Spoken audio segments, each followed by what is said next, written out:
Other side, with no guarantee, you know.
Ladies and gents, hello, sorry we're late. How are we all doing? Welcome to your Super Sunday show. I forgot what day it was then.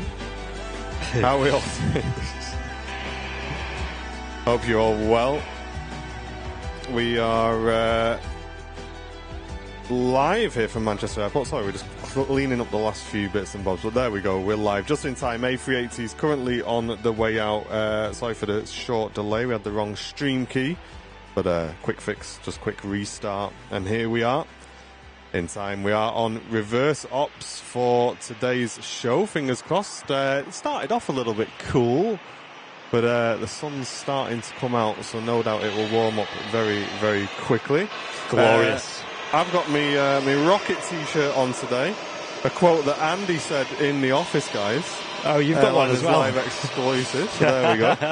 Andy's up on the roof sporting his cruise altitude t-shirt. And of course, we got Matt Smith over on the apron cam with a apron full of tails. There we go. How are you doing, Matty boy?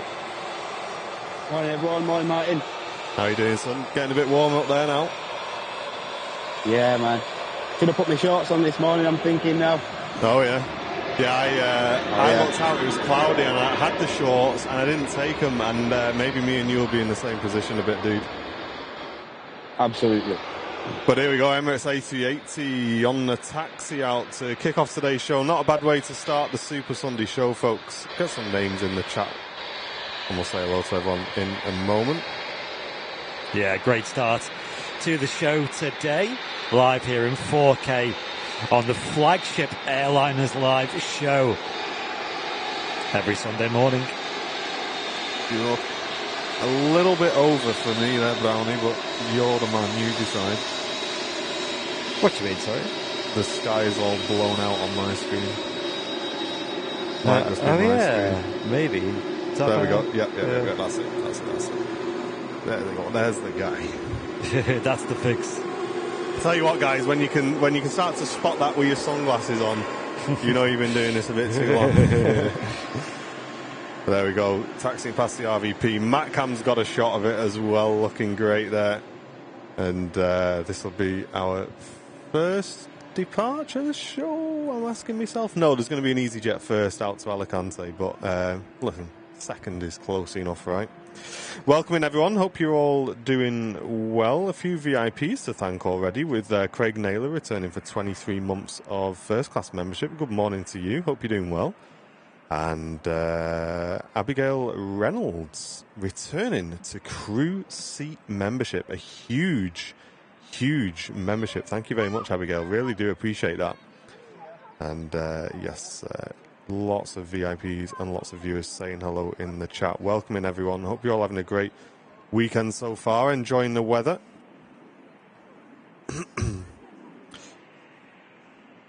Hey up, Mehmet. Tony Parkinson returning for 18 months, executive club member. Got the shiniest briefcase in the whole of the Airliners Live community. Thank you very much, Tony.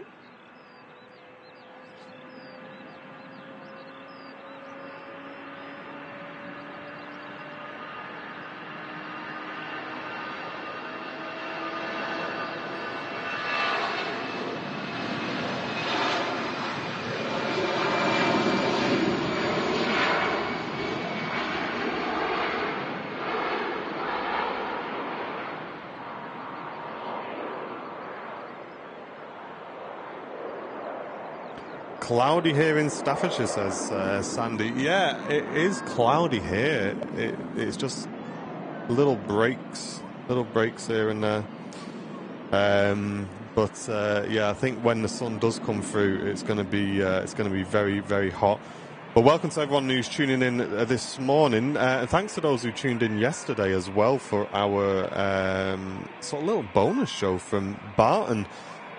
We had the BBMF fly past, which wasn't really a fly past, guys. I suppose we shouldn't say it was a fly past. They were transiting over Barton is the correct terminology to use. But really, really good that we got to see that. It's the first time I've seen all three of those actually together. I've seen Spitfires before on their own, but never seen the Lancaster, and I've never seen the full fly past as well. So yeah, really good, and lots of you tuned in and enjoyed it as well. So thanks very much, everybody. Yeah, the sounds of their Merlin engines as he passed over. A lot of people commenting that it sounded awesome. It did in person. And then I watched the stream back, and it did sound fantastic. Mate, it sounded even better on the stream, I think. It did, didn't it? Yeah. Stephen Ward returning for 11 months, nearly that year there, Stephen. You'll be getting your tail badge next month, mate. Just can't believe it's been nearly a year already. I know, right? I know, dude. And Rick Meester, good morning to you. Thank you very much for the €2 super chat. Hope you have a great stream, mate. Thank you very much for stopping in. EasyJet flight 22197 heading off to Munich here, kicking off the show today. We've also got the Emirates A380 entering the active runway reverse ops today. Yes, it's going to be 05 left action here from the Runway Visitor Park. This is the place to be. This is what we love here on the channel, here at the RVP. King of the Skies lining up. Let's get the show on the road, shall we? Yeah. And I gifted a membership in the YouTube chat and it didn't go through. Nice. But the money went out, so maybe at some point someone will get gifted a membership. But yeah, just a friendly note, Rick. If you are, I can see you live now. Best not to advertise your live stream in our live stream if you don't mind. But I appreciate the €2.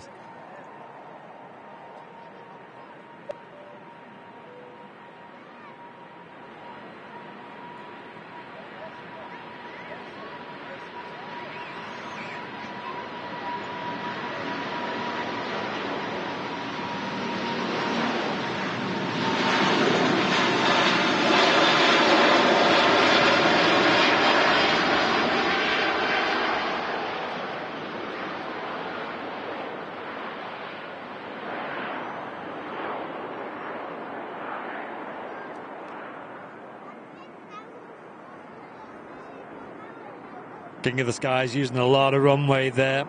Heavy. Sometimes we see the rotation much earlier than that. But the Emirates A380 off to Dubai.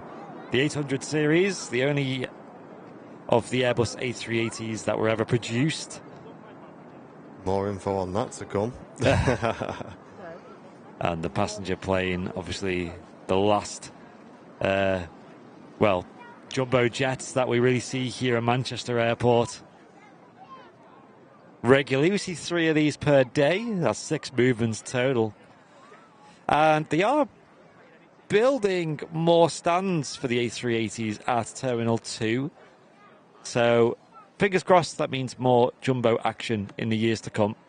Yeah, hopefully. Hopefully. And thank you very much to Lee Davies for the 38 months. Wow, 38. Road to the Golden Wookiee, says, mate, unbelievable amount of support. Lee, you're an absolute legend. 38 months. That is absolutely insane, mate. Thank you very, very much. And welcome to everybody on Twitch.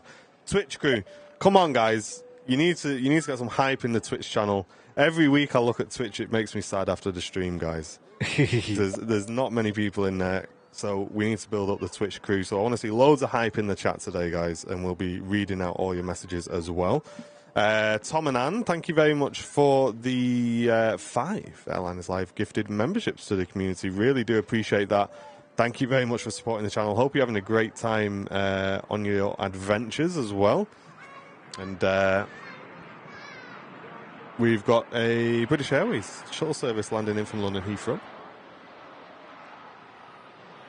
I'd definitely say 05s is my favourite direction at Manchester. Yes, it's great. The photography and the stream as well. So many reasons why it's better, in my opinion. Not to mention here at the Runway Visitor Park, where it's just superior. It is just the best views you're going to get of the touchdowns, the rolls. You've got the taxi out shots as well. And I think in about an hour and 15 minutes, guys, or an hour and 20, we're going to have the arrival of a familiar pilot, shall we say, on the stream coming in later on from Copenhagen, guys. So if anyone keeps an eye on that particular flight, nice. I believe that's in about an hour 20 from memory from now. And Loopy, thank you very much for the tier 1 on Twitch for 18 months. What a mad lad. Thank you very much, Loopy. And Gaz, hope you're doing well. Mr. Airliners Live official. Is that the real one? Is on Twitch. Is it real or is it official? I don't know. I don't know. Is it official? Because just because you put official in your name, I didn't even know you had that username. Is this someone else impersonating Mrs. Airliners Live? Well, maybe everyone's alive. Only the officials are the officials, okay, guys? Right, okay. If you see an Andy in the chat, if you see a John Fezzer, that's not us. That's not official. Some bloke who travels a lot. Thank you very much for the 380 super chat saying all hail the king. Good morning to you, mate. Hope you're doing well. Great to see you last week.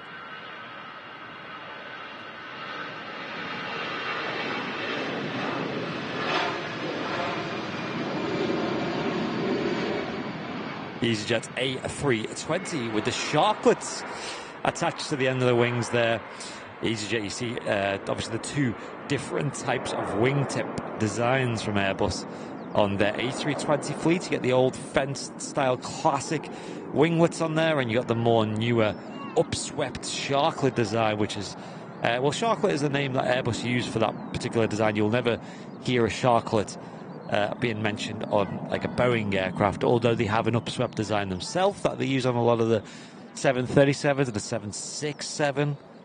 It's a very efficient design, of course, and Boeing actually added to that by creating the split scimitar winglet, which is basically an upswept design with a little under bit to it and a split to it, so to speak. And that is known by Boeing as their most, how would you say, their most efficient wingtip design.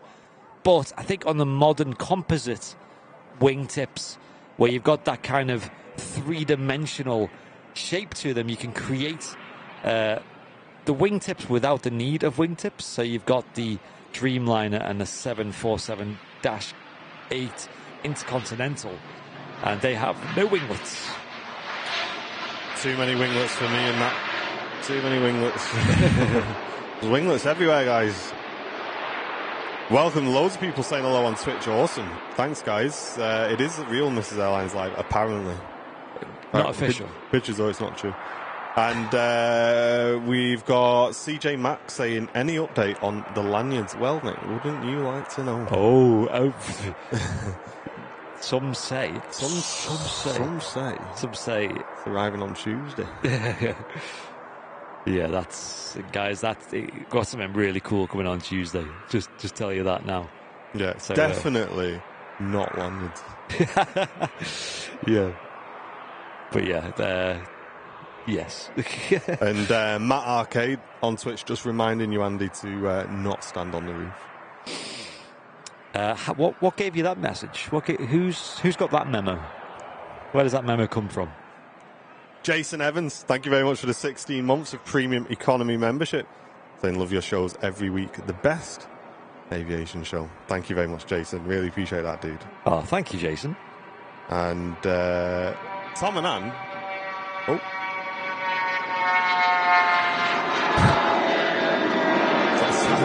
Sounds like my Dyson. Sounds nuts, that. Cessna citation. From Smart Wings heading off to Malaga. Wouldn't I love to be on that plane, eh? Tom and Anne are tuning in from a tent in South Wales. So apparently the connection's not very good. So please forgive us if we don't always reply. I was going to say, how on earth do you have signal in a tent? In the south of Wales. Just South Wales Wales in general. I didn't even think they had any mast in Wales. Better signal in Southside at least. Yeah, and a little bit of an update on the Southside madness we had on last week's show. I know a lot of you guys were kind of putting up with Southside last week as we had a few signal issues. We have dropped one of the EE SIMs now on MatCam, and we're taking out a Vodafone one. So we're going to have one EE and one Vodafone. Fingers crossed it helps. It may not. We're just trying. So yeah, we'll give that a try. But we need to remind you, or let you know, I guess. I don't think we've even told you yet. Next week, Wednesday, folks, there will be no show. There will be no midweek show next week, guys. So put it in your calendars, reminders. Oh. No midweek show next week. Or will there be? Or will there be? Yeah. It's not 100%. Yes. I'm going to say there is no show for now. And if there is one, you'd be pleasantly surprised. Yes. Yes, okay, yeah. And Sasha, thank you very much for the £10 super chat saying good morning, Martin, Andy and Matt. Hope you're all keeping cool. It's pretty hot there already. Get yourselves some drinks or some food. That's very kind of you, Sasha. Thank you very, very much for supporting the channel as always. You done a Greg's run this morning, Matty Smith? You know me too well, don't you, mate? Yeah. Well, you got bacon and sausage and a couple of donuts. So I went for the sausage butty this morning. Bit of red sauce. Yeah. Don't kill me for that. Bit of red sauce. And I got 2 yum-yums as well this morning. Oh, yeah? You're gonna show the group? Yep. You're gonna share it with the group? Greg's Yum-Yums are probably... Gonna see the goods, yeah? Yeah, show the goods on the stream, Matt. Show me the money. Greg's Yum-Yums are probably among the best you can buy. Let's see. You ready for this? I'm hyped. I'm waiting. Food reveal. I'm just dealing with some RTMP delay, so you're gonna have to bear with me. It's coming. I can see it moving. There they go. They're coming into shot now. The retention. Look at them, Think of guys. Mega. Okay, them bad Not boys. I'm going to have to look at the stream to see this, because Don't eat them upside down, man. Hey, free advertising. Top Gun style. Feed him like a king. You know what I mean? You guys say he's not looked after. He's got Greg's up there. Says, oh, Matty don't get no food. He's got Greg's right next to him. Where is the Greg's? That's in the Terminal 1 building, is it? Yeah. Every time Matt says he's nipping to the toilet, he's going to get more yum-yum. Yeah, battery swap. What battery swap? Battery swap, it took him 5 minutes. Yeah. How are you anyway, Matty boy? What have you been up to this week? All good, thanks, mate. Been a bit of a hectic week because obviously I had Heidi's birthday this week. Yeah. Obviously, our middle child, his birthday falls on the same day as Heidi's, so we timed that perfect. Oh wow! Oh, nice. Did he share presents? So it's well, it's double. It's double the cost for me anyway. Yeah, when their birthday comes around. Yeah. Jeez, yeah. It's like our family. We've got quite a few birthdays in March. So March is always an expensive month for us. Always skint in March, yeah. Yeah, March is not it, mate, for me. Yeah, so on Thursday, wined and dined Heidi, spoiler I do. So I took her out for a meal on Thursday, and then really, a very rare occasion, we all got together yesterday and we went to the airport pub yesterday. Yeah, I was going to say, I saw on the old Instagram that you was on the airport pub, and I wondered, and Jen said this as well, so I'm going to grass Jen up. She says, how's Matt managed to sneak out to the airport again? I said, he probably hasn't. I said, he's probably took ID with him. So there you go. There's the truth is out. Yeah. That's the good thing about the airport pub, though. It's best of both worlds. The food's really good. You got the outdoor beer garden. It was nice weather yesterday, wasn't it? So, or was that yesterday? Was it? Yesterday was stupid. Yeah, and and you get views of the planes as well, especially on the 2-3s. Yeah. I think it's a good excuse to get that. Yeah. We need to go again for sure. Alex saying, did Matty ever get a car? A car? Yes. I think you're quite out of date there, Alex, son. He's had the best coloured car. I can spot him coming a mile off. I always know when Matt Smith's at the RVP because he has got like, how can I describe it? I'd call it like Viper Green. Yeah, Viper Green. Yeah. Is that what it's called? Yep. It's actually called Yeah, it's Viper Viper Green. Mate, are you Actually joking? called Viper Green. What? No way. Come on, son. I would have said Shrek. Mate, Shrek Green. You would have gone Shrek Green. Shrek Green. Mate, as if I got that. That's Shrek mad, Green. that. But anyway, he's got a very nice Viper Green. I'm not going to out him. I'm not going to say exactly. I'm not going to tell you his reg. But he's got quite a nice car, guys. Yeah, it's quite nice. It's quite a nice Bentley, isn't it? Yeah. Oh, Andy. Only Sundays I'll bring the Bentley out. Yeah, we'll see him at the next classic car meet. That's it. Well, no, you're chilling in the sun. Me and Jen yesterday. What did we do yesterday? Well, we streamed, didn't we, in the morning? And then we came home, enjoyed the sun for a few hours outside, and then realised that we needed to get some food in. So we went out, did the boring stuff, did some shopping, and just had a nice chilled evening outside. And what I love about this time of the year is that you can just sit out in the evening and just have a nice cup of tea. You know, about 7 o'clock-ish, 7:30, something like that. Bob on. Absolutely 10 out of 10. Yeah, it was good yesterday. We had the best time yesterday. Yeah. Obviously, Barton was fantastic, and then... Oh, how was Sam's flight? Yeah, I was going to mention, guys, huge shout-out to one of our VIPs. She's called Olivia, and she watches a lot of the shows. She watched, she sends in donations, actually, sometimes, and she watched the evening show. She was saying how much she loved that the other week, and she flies a Cessna at Barton Aerodrome, and she was, there, about to do a flight. And I, a little bit cheeky, went, you know what, do you want to take Sam up for a flight with you? Yeah, I did think that. She come over and she went, oh, do you want to take Sam up? I was like, what? And then she was like, yeah, 100%. And she was like, really happy to have her on board. And so the two of them went up and did a flight. It's only a Cessna 150, so it's only got 2 seats. And apparently she was a really, really good pilot. She did a really good job. Greased the landing. What Sam was? Olivia was Can't really say good. that on stream. And Sam really enjoyed it too. They got some photos.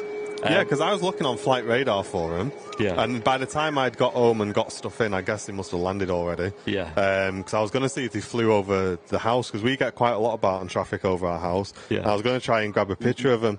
But they were already touched down, unfortunately, by that time. But where did they go in the end? Did they do circuits or? What's the place called? I'm going to look on maps. North west of Manchester, towards Bolton ways. There's a couple of Chorley Lakes, I think it's called, the area. Oh wow! Nice bit of land here, not too far. They wanted to fly over Warrington, over my house, but when they took off, there was a NOTAM saying that particular airspace was closed, and they think it was because the BBMF was still kind of in the area. Right. So they had it kind of blocked out. So, yeah, huge shout out to her. Well, listen, I've already put Mrs. Airliners Live's name down for the next flight. She's always, can we go out? Is there anyone who can take me out in the plane? Well, there we go. Sorted. Well, she's in the chat, actually. Olivia Brooks, there she is. So, right, Mrs. Olivia, Airliners Live, there you go. Get begging. Yeah, huge thank you to Olivia. Very grateful. And also, she let Dakota have a little sit in the plane, and wow, she was like... Mate, she did about 3 loop-de-loops, I saw her. Exactly. She was a natural. She's only 3 years old, and she's already greasing the landings. But yeah, she had a little sit down in there as well. And Olivia's actually ex-Thomas Cook cabin crew, and you can tell she's really good with kids, and it's really friendly. And I said to her, if she ever wants to come on the show, and she's free, then she's more than welcome to, because I think a lot of people in the chat as well loved Thomas Cook. For me, it was always the go-to airline here at Manchester. Yeah. And from a spotter's point of view, they were fantastic. They had 757s, they had A330s, and then obviously the package holidays they offered, and the flights were great, the service was great, everything was fantastic. And sadly, we lost them back in 2019, right? Yeah. And it's never been the same since. No one's quite filled that void again since at Manchester.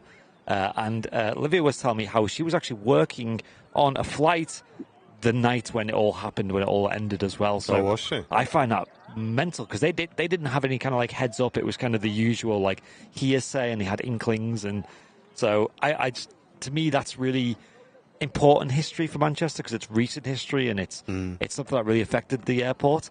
But also like a cool airline. Like imagine flying for Thomas Cook. It reminds me of like TUI or someone these days where they're doing like European hops and then they're doing long haul as well, and you probably alternate between the two.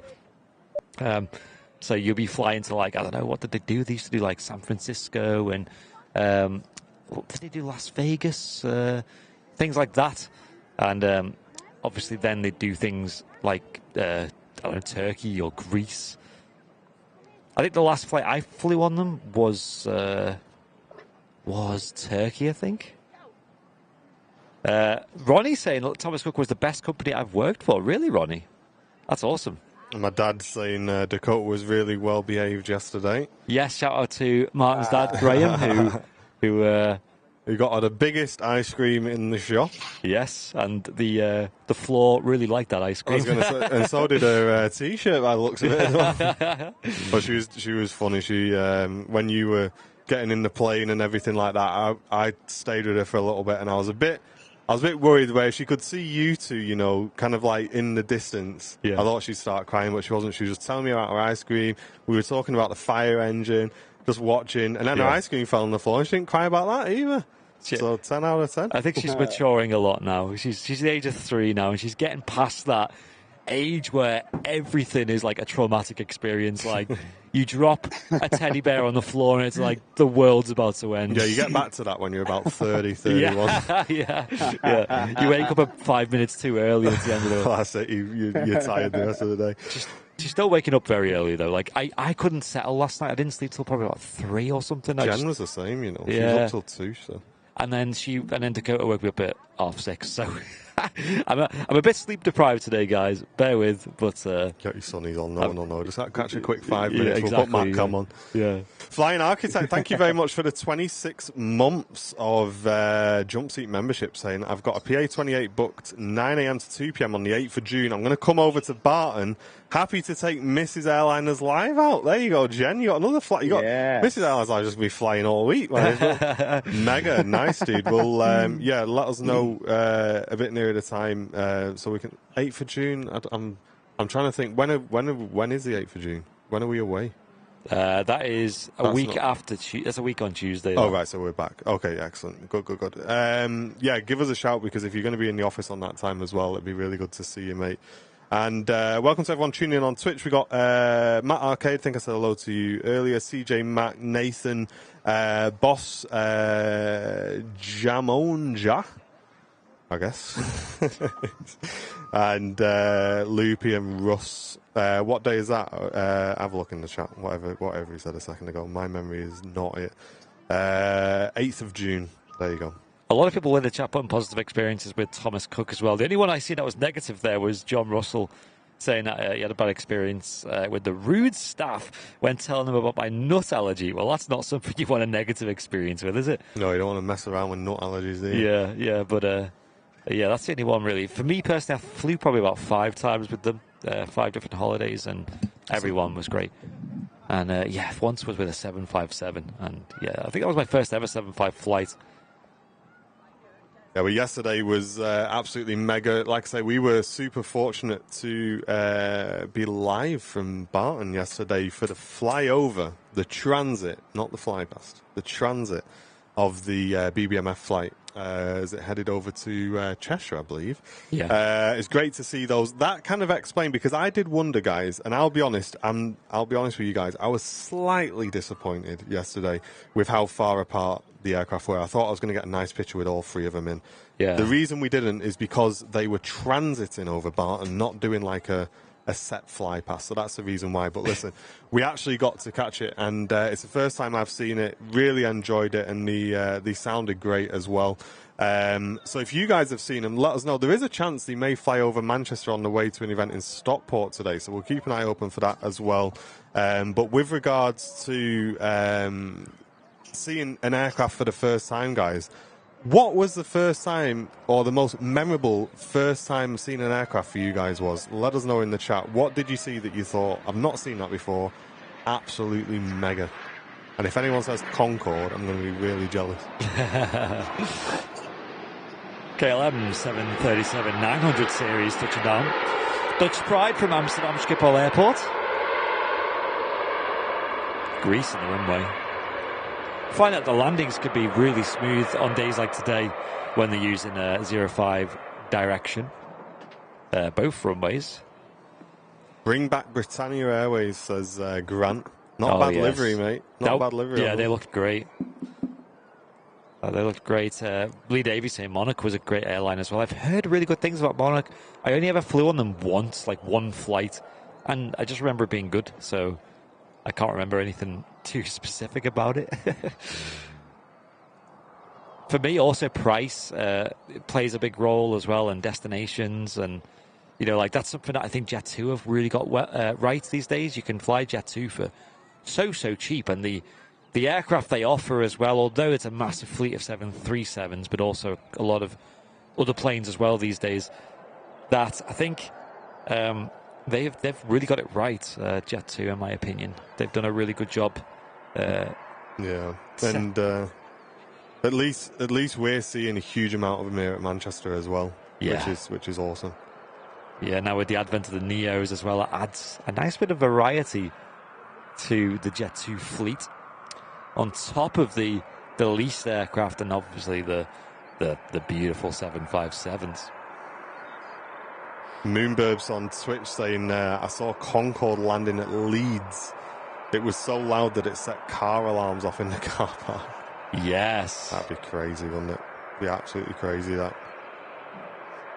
Andrew saying the B2 at an air show. Yeah, that'd be really, like, they got quite a whistle, those, haven't they, the B2s? Viper display at Cosford last year, says Owen.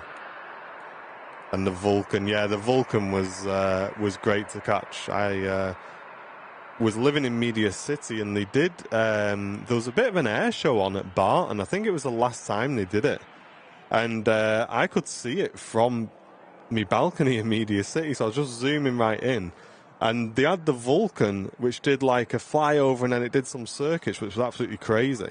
And then it flew over towards Manchester Airport, so it come right past our balcony, and the noise on that was incredible. So good. Yeah, I wish I caught that.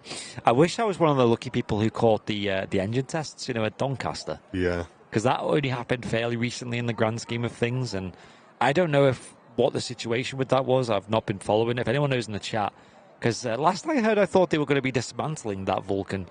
But it seems like it's still going. It almost seems like I've seen like 3 different occasions where they've had the last ever engine test. Yeah. And then it's like, oh no, this is the last one. Yeah, it's an awesome aircraft. Absolutely awesome. Yeah, it's a shame they don't fly them anymore. It looks great, it sounds great. And the displays that had the Vulcans were good. I know next weekend as well, or 2 weeks away, is Cosford, which is an air show that we're going to. And on that particular weekend, guys, we might be moving the Sunday show because, Manchester Airport's going to get pretty busy on the Saturday, with it being the likes of the Champions League final weekend. So stay tuned for that. We might be moving the show around a little bit on that weekend. That's 2 weeks today. Next week is the FA Cup final, which will be taking place, obviously, in the UK. And it's Wembley, I think. And that is going to be Manchester United versus Manchester City, which is the 2 Manchester-based Goliath football teams, huge football teams. If you've not heard about them, you've been living under a rock. No matter where you could go to, like places in like South Africa or South America and still see Man U t-shirts these days, or Man City, or I remember Liverpool was quite big globally, and obviously.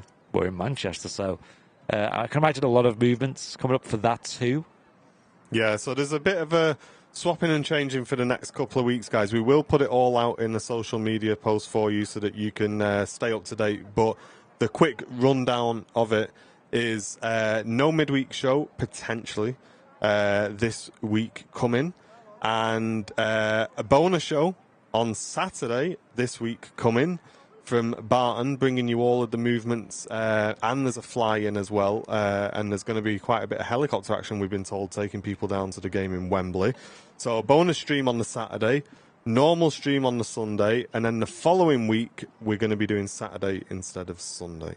So I know it's a lot to take in. We will put it in a social media post, but the general gist of it is you may see something special or a different location on Wednesday, and you've got a bonus stream on Saturday as well. So yeah, lots going on, and just a few things moving around just to make sure we're bringing you the best movements. We don't want to miss out on all of this Manchester action as well, which is going to happen a week on Saturday. Rumoured to have some pretty nice chartered aircraft coming in and out of Manchester, so we don't want to miss that. So we're going to move the Sunday show to the Saturday for that as well, and we'll be bringing you a multicam stream here from the RVP and the roof cam with Matt Smith, so we can see all of the goings on of these special movements, guys. So that's going to be one to catch. Rumours of some A340s or an A340 apparently as well. Jill in the chat, oh my gosh, she's not had the best time, has she? Good morning, sitting in Alicante Airport, waiting for our flight home, running approximately 40 minutes late at the moment, and guess what? It's raining again. Jill, you know what you got to do, Jill, on this one, is it is what it is. It's what you got to do. You've got to write it off. Just write it off, because if you think about it, you're going to never go back again. This is like one of those holidays. So I mentioned to you, Jen's brother saved up, right, and took all his kids to Spain the same week that you've just been away. And he's had all his kids. He's been waiting years to take his kids away. And it's left Manchester in this weather, and it's just rained solidly. So you're not in the boat alone. But yeah, I appreciate that's probably not been the best holiday. But at least you can take some positive away. You are coming back to Manchester in some nice sunny weather as well. So try and just enjoy the weather when you get back, and hopefully the flight isn't too delayed, which would really that'd really top it all off, wouldn't it? Yeah, this week coming is looking pretty glorious, especially Wednesday onwards. Yeah. So I'm sure we'll be out in the garden and getting quite busy. I mean, Wednesday till Friday we are busy away. So I think, like I said, we'll be doing a regular show here from Manchester, but if we do a live show, it won't be from here, guys. So, as usual, I recommend you hit the subscribe button on YouTube and hit that bell icon as well. That gives you like a little notification as to when we go live. So, through our bonus shows, you can be sure to catch them. Yeah, you don't want to not have that bell icon on, guys, because the last couple of weeks we've done a couple of bonus shows from Barton, including a couple of Wildcats being refueled. And that is literally a last-minute thing. We can't tell you about that in advance, obviously, because it's military movements.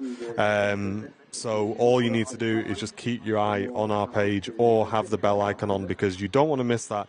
We get an exclusive airside access at Barton, which is incredible. We love the guys there. We're getting as close as you can possibly get to these military aircraft, and we just go live. And we try and tease it a little bit beforehand, but there's only so much we can say. So make sure you've got that bell icon on. We had a new Premium Economy member as well, signing a brand new VIP, Twinkle Mummy. Looks like returning, potentially. Maybe she's had a gifted before that. Yeah. She's got a blue badge. So maybe you got lucky with a gifted. But welcome back. Thank you for supporting the channel. Appreciate it. Cheers, guys. It really does help a lot. A plane about to land now here on 05 left. Yeah, Matt's got it on Matt Camp. Awesome. This is Ryanair flight 3217 coming in from Milan. It's a 737-800 series. Echo India Delta Papa on the reg. Yeah, Terry, we were aware of that. Yeah, but unfortunately we weren't able to be there on Friday, I'm afraid. But it is great to see how much military traffic Barton's getting. Yeah, it's crazy. All these military helis that we get up close. And it's not even just the airside access. It's like you could just be anywhere on the fence line and get awesome views of a lot of the action there. Yeah, Lancaster's going to be over Stockport today, yeah. So we'll keep an eye on it, see if we see it. Oh, that'd be cool.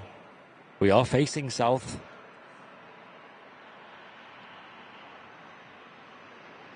And it is going over Barton as well today, just the Lancaster by itself.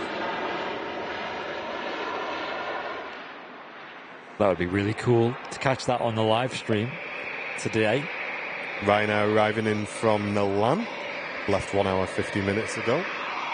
And Neil Redfern, thank you very much for the 10 months of business class membership, saying good morning, loving the show again. Thank you very much, mate. Cheers for returning. A plane about to taxi out as well. I think it's a Lufthansa A319 heading off to Munich in Germany. Wish you guys were live on Friday. I came back from the Algarve and experienced probably the worst landing of my life. Oh dear. That is not ideal, is it? No. No, it is. Lufthansa on the taxi out, heading out to Munich.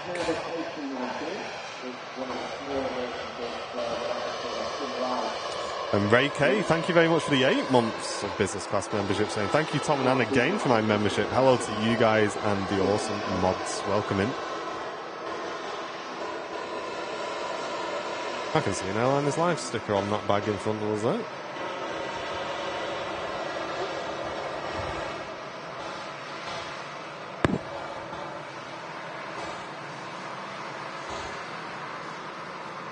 Shorter variant of the A320 family, the A319 with the new Lufthansa scheme. We also have a Lufthansa landing as well from Frankfurt. Oh, nice. Yeah.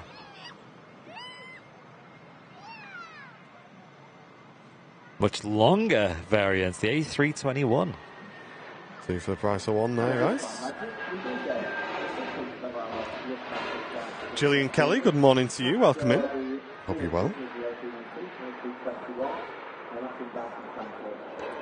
Dawn says, hi guys, are the baseball caps available to buy in Terminal 2? No, unfortunately not, no. You can get them from airlinerslive.com though if you want to get yours. Plenty in stock. So if you place an order today, should be with you Tuesday or Wednesday. And Stephen White says, good morning lads, I'm a new subscriber painting today, but watching at the same time. Brilliant coverage. Well, make sure you don't paint the wrong thing while you're watching the TV, mate. Thank you very much for tuning in today, and I hope the painting goes well. Definitely dry quick in this weather. Yeah. Now, the question is, are you one of them guys that you've been told you have to paint, and you buy the biggest roller you can and give it this and then get out in the sunbed? Or have you chosen to paint, and you're going to take your time, spend all day on it, and, yeah, that's kind of like your thing? Because I'll be honest, I'm in the category of I get told to paint. And it's not a good place to be, mate. I've not painted for a while, and I think some of our walls are... No, don't say it, because you'll have to paint. That's, well, right now we're too busy focusing on the garden anyway, so... Mate, I've been watching these weird videos, you know, like those chill videos, ASMR videos, where some guy, like, goes to someone's garden and offers to, like, cut it and sort it out for free, just to make a YouTube video. And you just watch him, like, mowing this massive lawn. It's like a meadow. And he sorts it all out, ties it up, and you see, like, the before and afters, pretty mega. I watched one of them, and after he did it, he painted the grass green. What? That's cheating, isn't it? Is it American, is it? Yeah. Because I heard the fact that, like... So here in the UK, just having green grass, whatever, that's not even a crazy thing. But over in the States, like, the majority of the US can't grow grass... because of the climate. Didn't know that. And, you know, people, especially places down south in the States, like, imagine, like, New Mexico or whatever, or Texas, or pushing towards, like, Florida and stuff. That's why they always have sprinklers over there, because they need to, like, artificially do things to keep the grass green. And it's, like, it's almost weird to us, because all we need to do is just mow it every now and then. And over there, it's a lot more of a high-maintenance thing. Yeah, so I think what happened was he cut the grass back so much that it was kind of like orange underneath because it hadn't had any light in there. So he just got his spray paint on and sprayed this grass green. And done it like, I would have thought that would stop the grass growing, if anything. But exactly, I don't know. I mean, I don't know. Unless it's like a special kind of paint. And Y Vern says, my girlfriend says painting is therapeutic. Well, there you go, mate. Let her do it then. Hey, there's your excuse. There you go. Save that response. So next to arrive is a Scandinavian A320 Neo, and that's followed by a very special arrival, folks, which will get a nice zoom in of the flight deck for the next plane about to touch down, which I think maybe I was wrong on the times because I thought it was coming in a little bit later. It is coming in early regardless, but I thought it was going to be in about an hour, but it turns out I'm wrong. We just had the guy come over and say he's a huge fan of the channel. He wants a shout out for Keith Sutton in Standish. There we go. Coming over and saying hello. What a legend. Scandinavian in from Oslo. Looking great in the new scheme. Look at that. Gosh. Lancaster is due in Stockport at 13:05 today. Yeah, so I'm thinking we're going to wrap the show on it because I think it might fly over us. So we'll keep an eye open for it. We do have another little bit of a slightly rarer movement to grab before we see a certain visitor. This on the taxi out is heading out to Carlisle, privately owned Beach King Air. Nice prop aircraft, beautiful that. It is very nice. You enjoy flying the King Air in the sim? American Reg as well. Don't know how that's got here from the States, but I wonder if that's one of those things where the pilot was trained in America. Yeah. So to fly here in the UK without relicensing, he's just got one shipped over. Yeah. Possibly. This will be up early though. But here we go. Next arrival on MatCam. You'll see it, guys. We'll zoom right into the windows. Yeah, hopefully we might see it at Manchester Airport, the Lancaster then, to wrap up the show today. We'll see. Mr. GC 1981, thank you very much for using your Twitch Prime on the channel for 3 months in a row. What a legend. Thank you very much.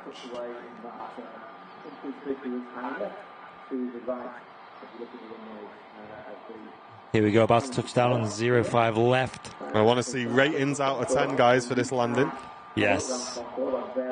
Get them in the chat. I'm sure the excuses will be there. Yeah, it wasn't him flying, it was the FO. The usual. It was a bit of a tailwind. It was Fezzer.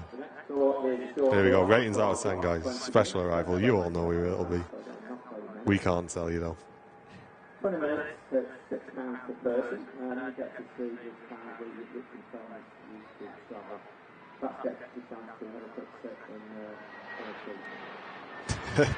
Okay. It was him flying, I can guarantee that. He greased that. That was a greaser. Yeah, he tried hard on that one. He was sweating his bums off. It's like Fezzer's got to be watching. Good job, mate. Great to see you, dude. Yeah, great landing. And there we go, being pushed back on the apron, Turkish Airlines. Nice departure coming up. And we also have the TUI Dreamliner pinging up as well on the apron, so we'll keep an eye on that. Is it Air Fez 1? There's also another Super King coming in on final approach at the moment. Really? Yeah.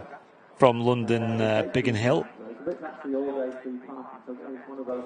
Definitely a 10 out of 10, wasn't it, that? That was really good.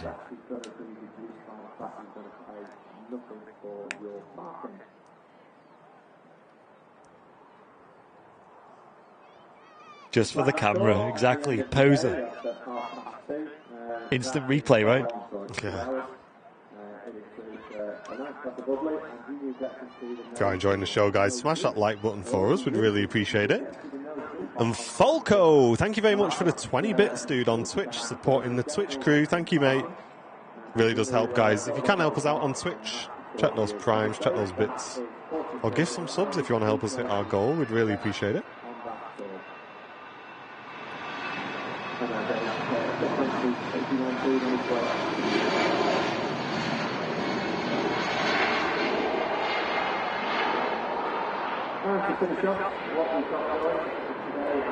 There she goes, the A319 with Lufthansa. 18 years old, that.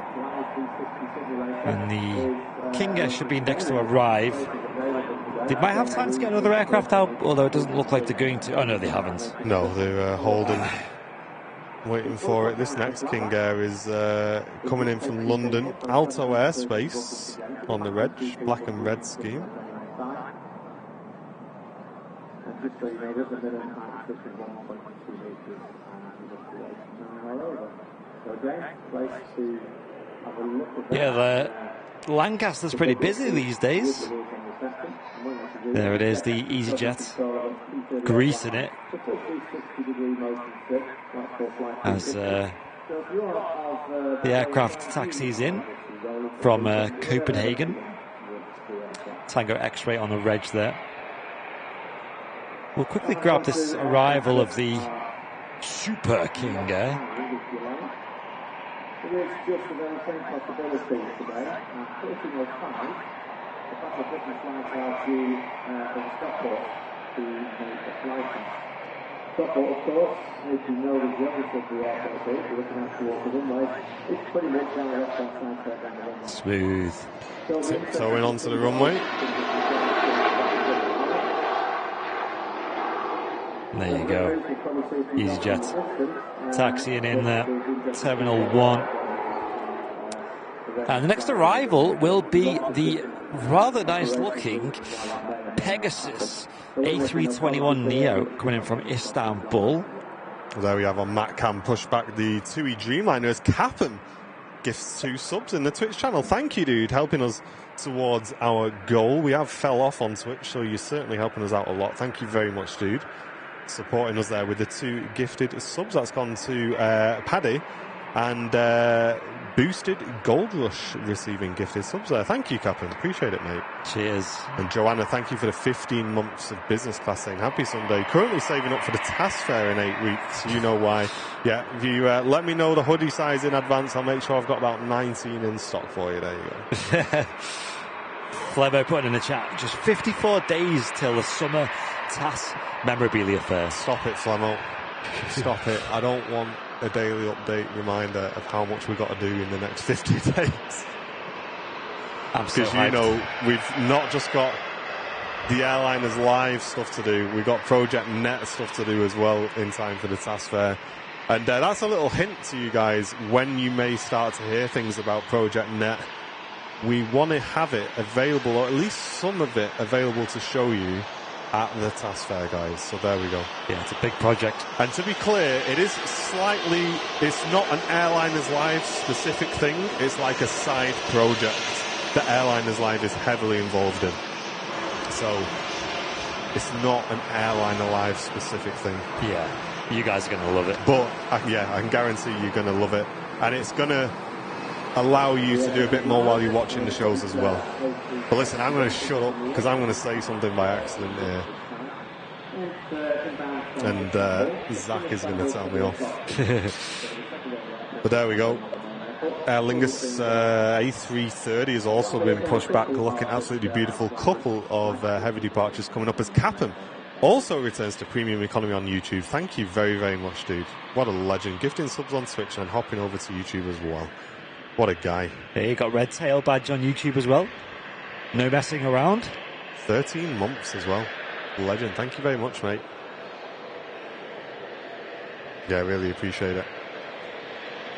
And if you are just tuning in, a very warm welcome to the Airliners Live Super Sunday show, bringing you all the action here from Manchester for the next few hours. And we're hoping to wrap up today's show with a view of the Lancaster, guys. So if you are tracking it, we know it's going to fly over Barton at around 1 o'clock-ish. So let us know in the chat if you know where it's going to be. And we'll keep an eye open for that. Flemo knows, but no one asked him because he's not allowed to say. Andrew Hollingsworth, yes, if you can you send me an email, Andrew, please? If you send an email to contact@airlinerslive.com, I'd really appreciate it. And that Air France, quite small writing on the side of that one. I think that's the new livery, isn't it? It's got... Yeah, sorry, I do need to stop talking. You're right, Owen. I guess one question we could ask, though, is if there's any pilots in the chat who have sort of like access to something like Sky Demon, maybe you could check if there's any NOTAMs available for the Lancaster, maybe transiting, because certainly there was airspaces that were closed yesterday for the transiting of the Lancaster or the BBMF in general. It might not be the same now that the plane's by itself, though. Obviously, they were flying in a formation last time, so I assume that probably means there's going to be a bit of preparation as to clearing the airspaces, but maybe it might do the same today. Yeah, let us know if you do know. And Tasker, thank you very much for returning for 14 months of Premium Economy membership, saying another month on the best stream. Keep going, guys. Thank you very much, Tasker. We will do, mate. Really appreciate the long-term support of the channel as well. Brian Fisher, good morning from Minnesota, USA. Welcome in.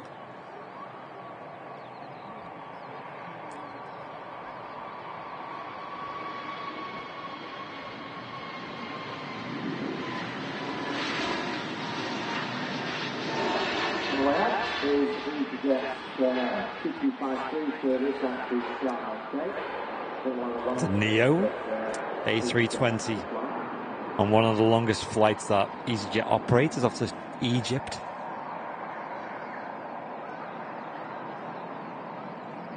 And here's that Pegasus 321 Neo. I think this is a brand new aircraft, as are most of the 321 Neos in Pegasus's fleet. Owen saying it's the old livery, that smaller text. Right. The more you know. Owen's the guy. Certainly is.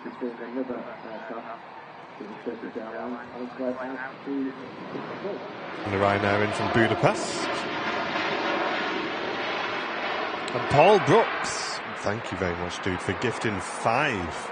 Wow, 5. Airliners Live memberships to the community, going to Flying Finn, Ian Stewart Brown, Lachlan R, Ain't Easy Being Wheezy, and another awesome viewer, which unfortunately I can't read out, but thank you very, very much for supporting the channel with the 5 gifted memberships, dude. That helps us immensely. Thank you very much.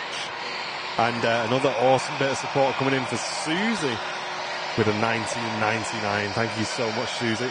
Saying happy Super Sunday all. Hello, hello. Cheers. Thank you. Very kind of you. And there's a Turkish Airlines out to Istanbul. A321 of Turkish Airlines. 7-year-old aircraft.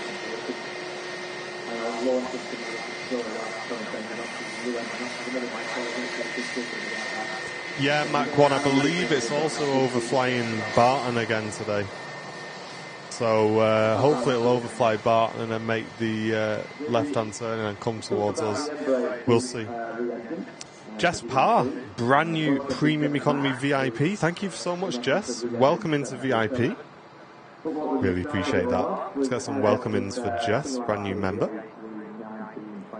I think there's a King Air on the roll now.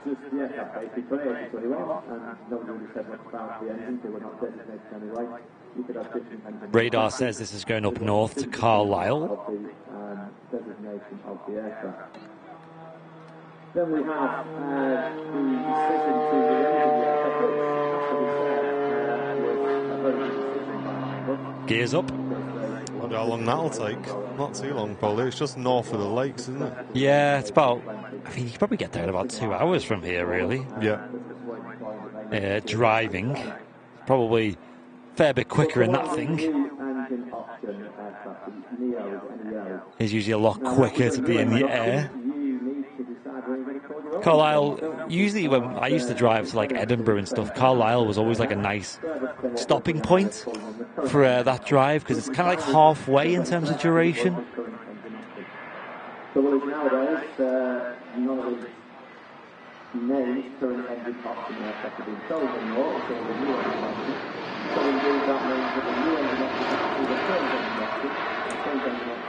Fernian Airline did flights to Edinburgh, hey, from Manchester. That's a discussion from a past stream. And what's on the taxi out now? I think this is going to be something rather big. Or even 2 planes that are rather big. One of each.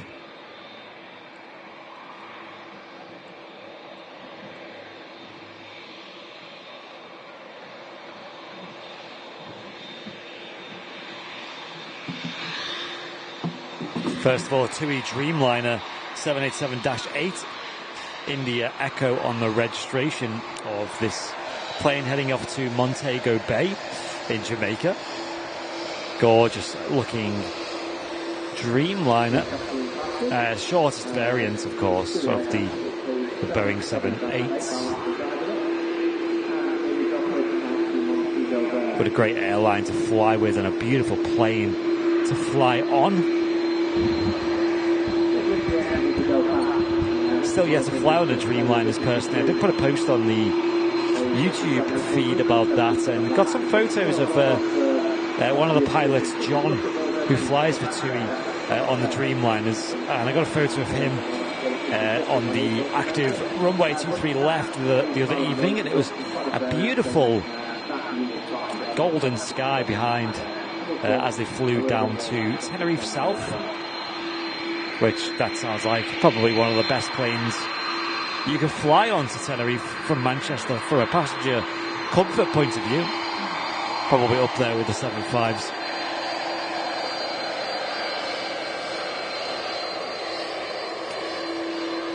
But now the sort of Airbus equivalent, I guess. A little bit older though, of course. The A330-300 series.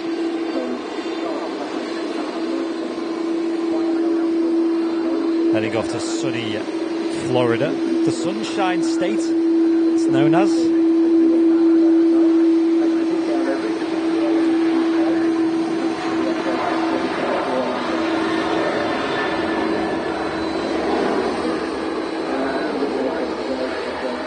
Them CF6 engines with a lovely low rumble to them.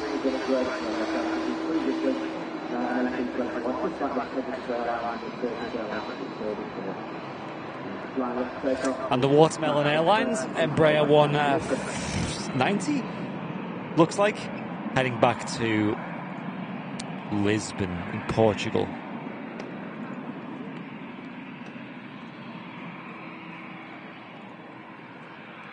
Where can there be a time without the yapper in the background doesn't know anything about planes?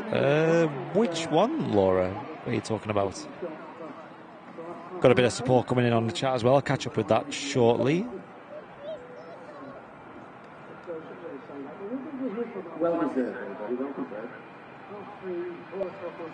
Although, hang on.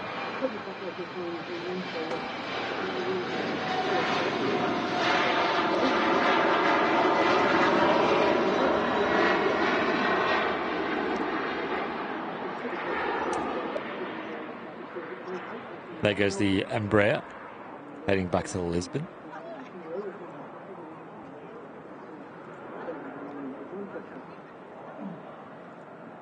As my chat seems to have disappeared. I was going to say, mine has as well. I'm fixing all sorts of issues at the minute. I lost Matcam, now I've lost the chat. Yeah. We had Jess Parr. I don't know if we read that one out already, but welcome to Premium Economy, Jess, brand new VIP. And then Paul Brooks, I think, yes, you did read that one out, didn't you? And then Lee Davies also gifting 5 Airliners Live memberships as well. Hugely. Thank you so much. Really do appreciate that. Thank you, mate. Are you seeing my test in the shot? No. I'll have a look in a sec. Yeah. I'm seeing nothing. Okay, I've lost your main cam now. It's back on. No, your B cam's gone. Oh gosh. Stand by, guys. Few issues in the tab.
That's what I mean. Okay. Can you hear me now? Still have Matt cam. We have main cam, my cam, your cam. Okay. We still don't have chat. Yeah, I think that's... That looks like an us issue, I think. Yeah, that's a weird one, isn't it? I'm getting the support through, but not the chat. Oh, well, you can use the YouTube app. We're back, guys. Hello. Are we having fun yet? We are indeed. Back. Awesome, just in time. That was weird. We lost, like, all the cameras at once then. We lost that. And audio. And our chat website stopped working. That sounds like a very big glitch in the Matrix right there, guys. Yeah, that was a this lot. Lingus needs to get moving, though, because there's another 330 from Kuwait on the way in as well. Oh, nice. Thanks for bearing with us, guys. Appreciate sorry about that.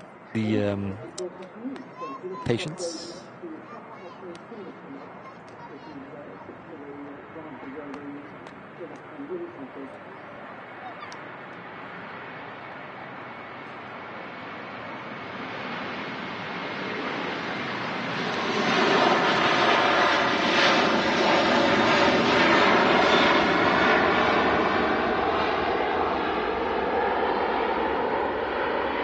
Oh, the noise.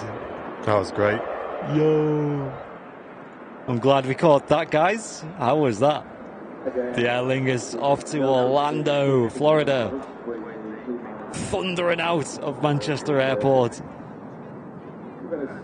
Always forget how loud them CF6 pairs can be. Next land, Q8 short final. Yo, here we go, guys.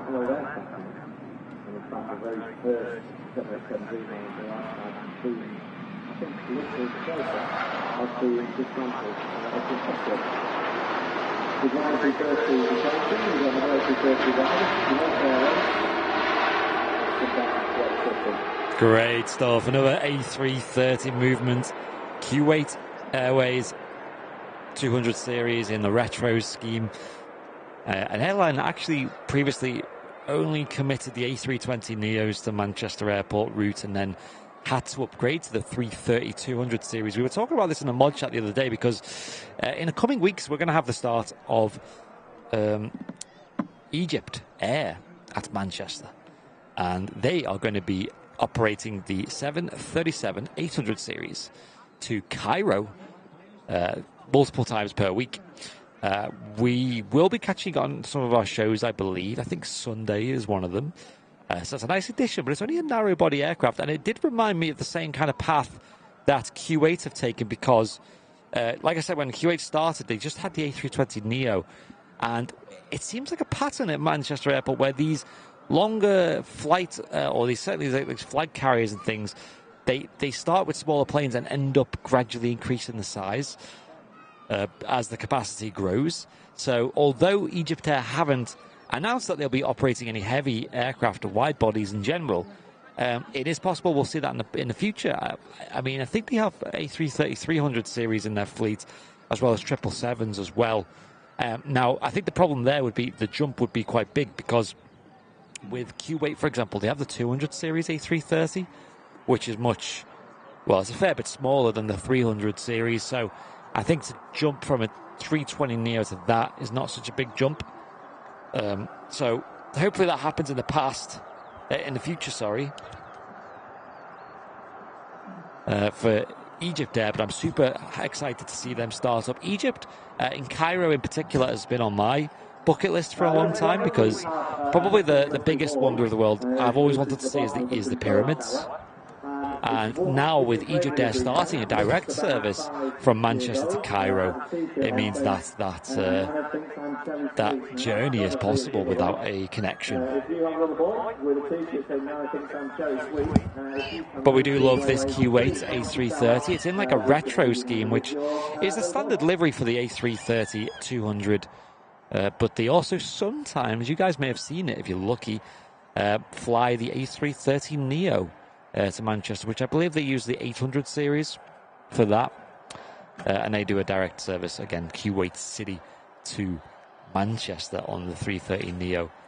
often. And we haven't seen the A320neo from then for a long time. Like, I'm kind of hoping the same thing happens with the Egypt Air, to be honest. It becomes popular and they just put a bigger aircraft on it. Yeah, That's what happened with these guys. Yeah, that's what I just said. Yeah, so yeah, and you know, a couple of other airlines may have done that too. I think, for example, Aer Lingus had the A321 neo flying the JFK route, and these days they just use the A330 300 series, which is a huge upgrade. And yeah, that could also be seasonal, but at the end of the day, they operated the 321 neo through all seasons before, and only recently they've upgraded to the 330. And then you're seeing also like airlines like Jet2 and things having to increase the aircraft size. They're obviously going with the 321 neo for the future deliveries, but then also leasing in big planes like the 330, 300 with Will to Fly and the 200 series from Air Tanker. Great to see the Crate 330 coming in, and on the way out, as you saw briefly on MatCam, is the Singapore A350-900, so another heavy departure coming up on 05. That one heading out to Singapore, so a nice departure coming up for you guys.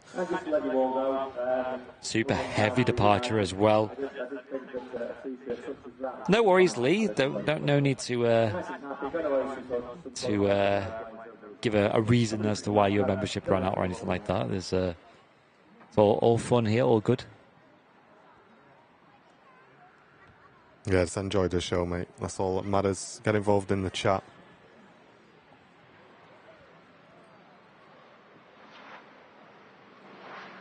Yeah, I can see. I've got visual on the Singapore Airlines 350 taxiing out the super airliner from Airbus.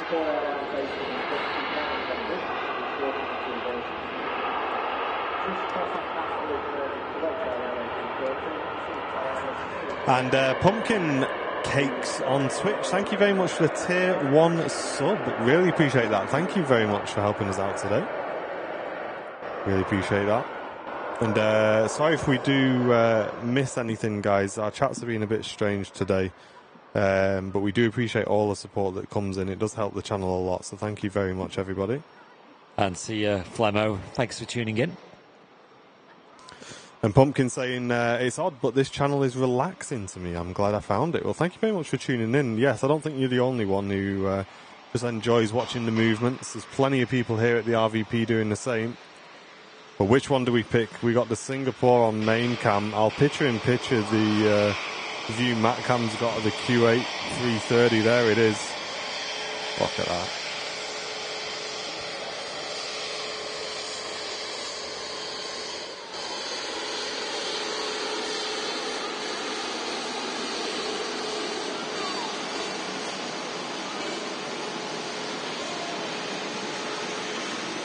Make sure you get it to the right, they're going your way, so keep it like that.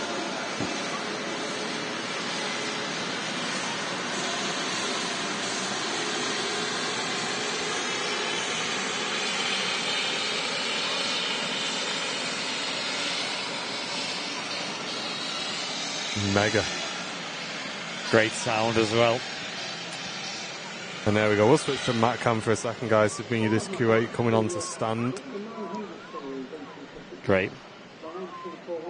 Interestingly about Singapore as well, not only is the Singapore flight, as the one that we just seen is heading off to, is the longest flight from Manchester Airport, but also the other flight that they do to Houston, Texas, is the 4th longest flight in the world. How does that work? Well, because it's got a stop in it. So it's actually Singapore Flight 52, for example, goes from Singapore to Houston, basically, but it stops at Manchester. So it's actually a... That's cheap. That's like me saying, I'm going to go and do the longest drive in the world, but I'm going to kip at Premier Inn halfway. You know what I mean? I don't know how it works. So there are people, right, and because I was watching videos on YouTube about like reviews of this flight, and there are a lot of people out there who go from Singapore, like if you live in Singapore and you want to go to Texas, Houston, then you fly that flight. 75. Oh, yeah. You fly that flight, and you have to stop in Manchester halfway through, basically. So, yeah, it's a weird one. That's cheating. It's the same flight number as well. So you're not taking 2 different flights and essentially the same aircraft. How long's the break in between the 2 flights? That's the... So I think what you do, naturally, I'm not 100%, but I think you would stay over. So you're not flying them back to back. You stay over and get the next one. From what I've seen, I don't know if you can take the 2 sequentially, because that would be a bit intense. Yeah, that's definitely cheating in my opinion. You can't call it the 4th longest flight in the world if you've got an overnight stopover in the middle. Oh yeah, for sure. Well, it's not. There's 2 different categories, right? You got the longest flights in the world, which is like, I think the longest is like Perth to London. It's the longest route. Yeah. So and then there'd be another category for the longest flights in the world with a stop. So it's like the same plane effectively going from, A to C, stopping at B in the middle to fuel up. So I guess in that logic it is, but because that's what it is at the end of the day. The Singapore Airlines, they do operate ultra long range variants of the A350, which can fly. Gosh, I think New York to Singapore is the longest flight they do with that particular plane, and they do that non-stop, and that's a biblical flight. That is huge. Talking like 18 hours on that.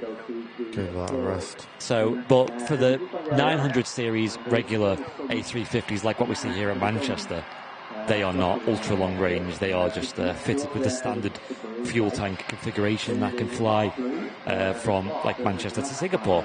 Yeah. Which I think is like a 14-hour flight, maybe 12, 13, 14, around that number. CB Blade, if we missed you, a very warm welcome to Premium Economy, a brand new member. Thank you very, very much for that. And Abigail Reynolds, thank you very much for the 199. Appreciate it. Saying, any opinions on the best airline to get to Hong Kong? Well, from Manchester? I mean, there's only one. Yeah.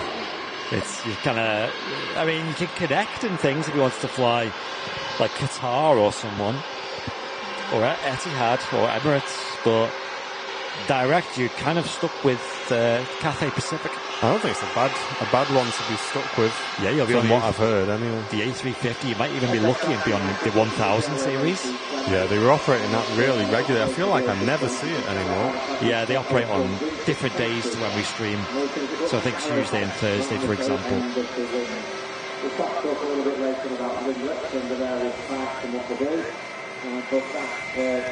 I watched Noel Phillips' review on the longest flight. Sounded very long.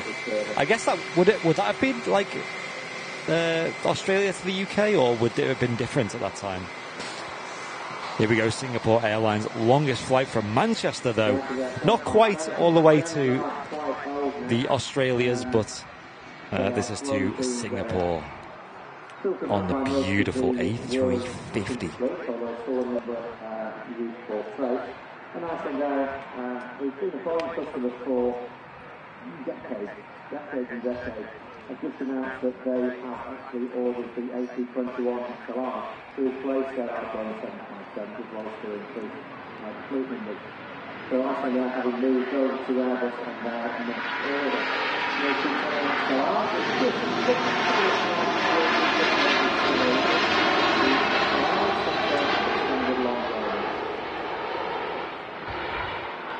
And off she goes, all the way to Singapore.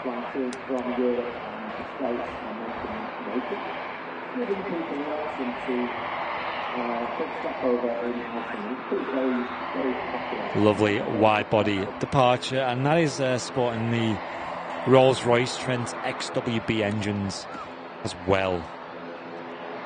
Lots of British engineering going on to get the A350 in the skies.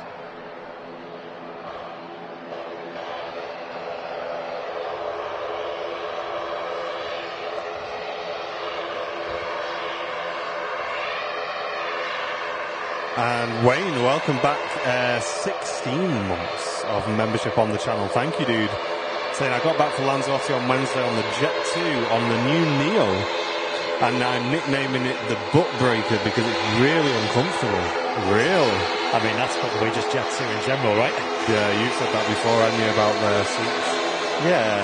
Bit of a shame how it's a new aircraft, though, and same issue. And some bloke, thank you very much for the £2 super chat saying I flew the A350 from Manchester to Hong Kong on Christmas Eve in 2021. And how was it, dude? Yeah, Jet2 have a bit of a problem, that the seats, man. That's the only thing that lets that airline down. Everything else is spot on with Jet2. Spot on. Do you think it's like weight saving? Yeah, it's They have costs. to take less fuel? Yeah, it's also like, I guess the you know, they don't recline, for example, and that's obviously a cost saver. I think it saves space. Easier to clean, maybe, Easier as to well. clean, and less maintenance as well, less things that go wrong. And it's all just cost, guys. When you're looking at like an operator like Jet2 that's offering these like insanely good deals on on prices and holidays and flights, then of course they're finding ways to cut costs. And another thing about Jet2 is you're never really on it for more than like 4 hours, let's say, because that's kind of the longest routes they'll offer is to places like the south of Turkey and also the Canary Islands. So I think when they kind of planned the aircraft out, I don't think seat comfort was massively important. Yeah. Because, you know, when you fly like TUI, for example, the Dreamliners, or even when they lease the A330s, they might be flying long haul, like transatlantic, whereas Jet2 don't do that. And maybe that's another reason why they don't seem to want to do transatlantic flights. People have said, why don't they fly to Orlando or Chicago or LA, Las Vegas? But they're just not built for that. British Airways connecting passengers down to London Heathrow. We see these operating quite a lot from Manchester. 20-year-old A320. And Matt Healy, thank you very much for the very generous $1.99 super chat. Thanks to all for the messages about my mum. Much love. I'm sorry, Matt. I must have been fixing things when that message came through, so I've missed the context on that. But I hope everything's okay, and if it's not, I hope it gets better soon, dude. I really do. Thank you very much for supporting the channel, and thanks to the community as well for their love for Matt there, because obviously I think we missed that one. Sorry, mate. The Ryanair on the taxi in from Nantes, and looks like next to land is the Aer Lingus jet in from Dublin. How about you, Matt? What's your sort of longest flight, or what would you consider to be sort of maximum flight you'd want to do you think? I'd say it depends on the aircraft as well, though, Martin. Like, if you're on a bit of a decent wide body, I suppose it wouldn't matter so much. But if you're on like an A321 going across the Atlantic, would that be comfortable or not? Like minimum like 7, 8 hours? Yeah. I don't know, mate. Not for you, do you think? For me, I think 10 would be my max. 10, 11 would be my maximum limit, to be honest. Got you. It's all kicking off. Yeah, the alarm's going off. Who's robbing things? What's Jen ringing me about? Hold on. All kicking off at home and everything. He's telling you the alarm's going off in the background. Yeah.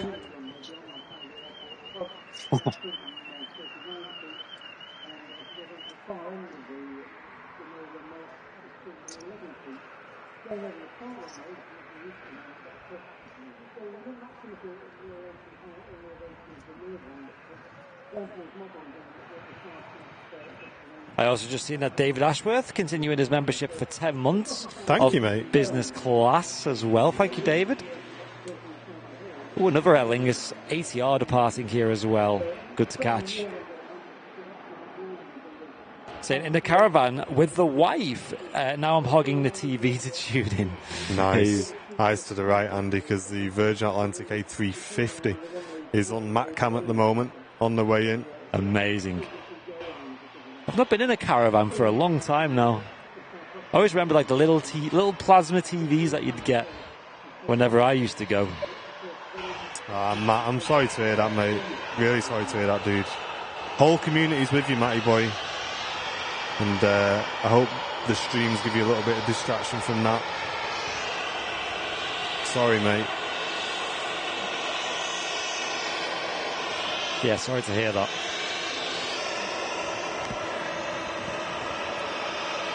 Got some Airliners Live hearts in the chat if we can, guys.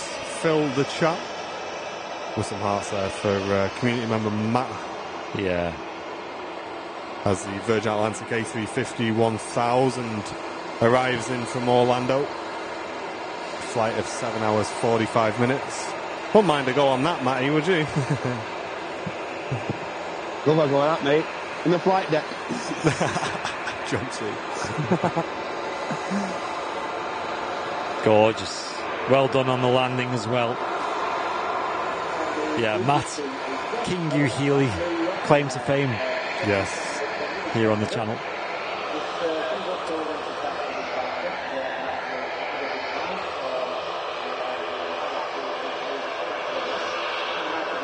Does that alarm someone trying to pinch Matt's Greg's? No chance. He's guarding that with his life. Oh, yo, we've No got chance, mate. intercepted departure here with the Ryanair.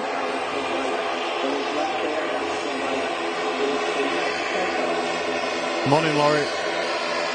Good morning.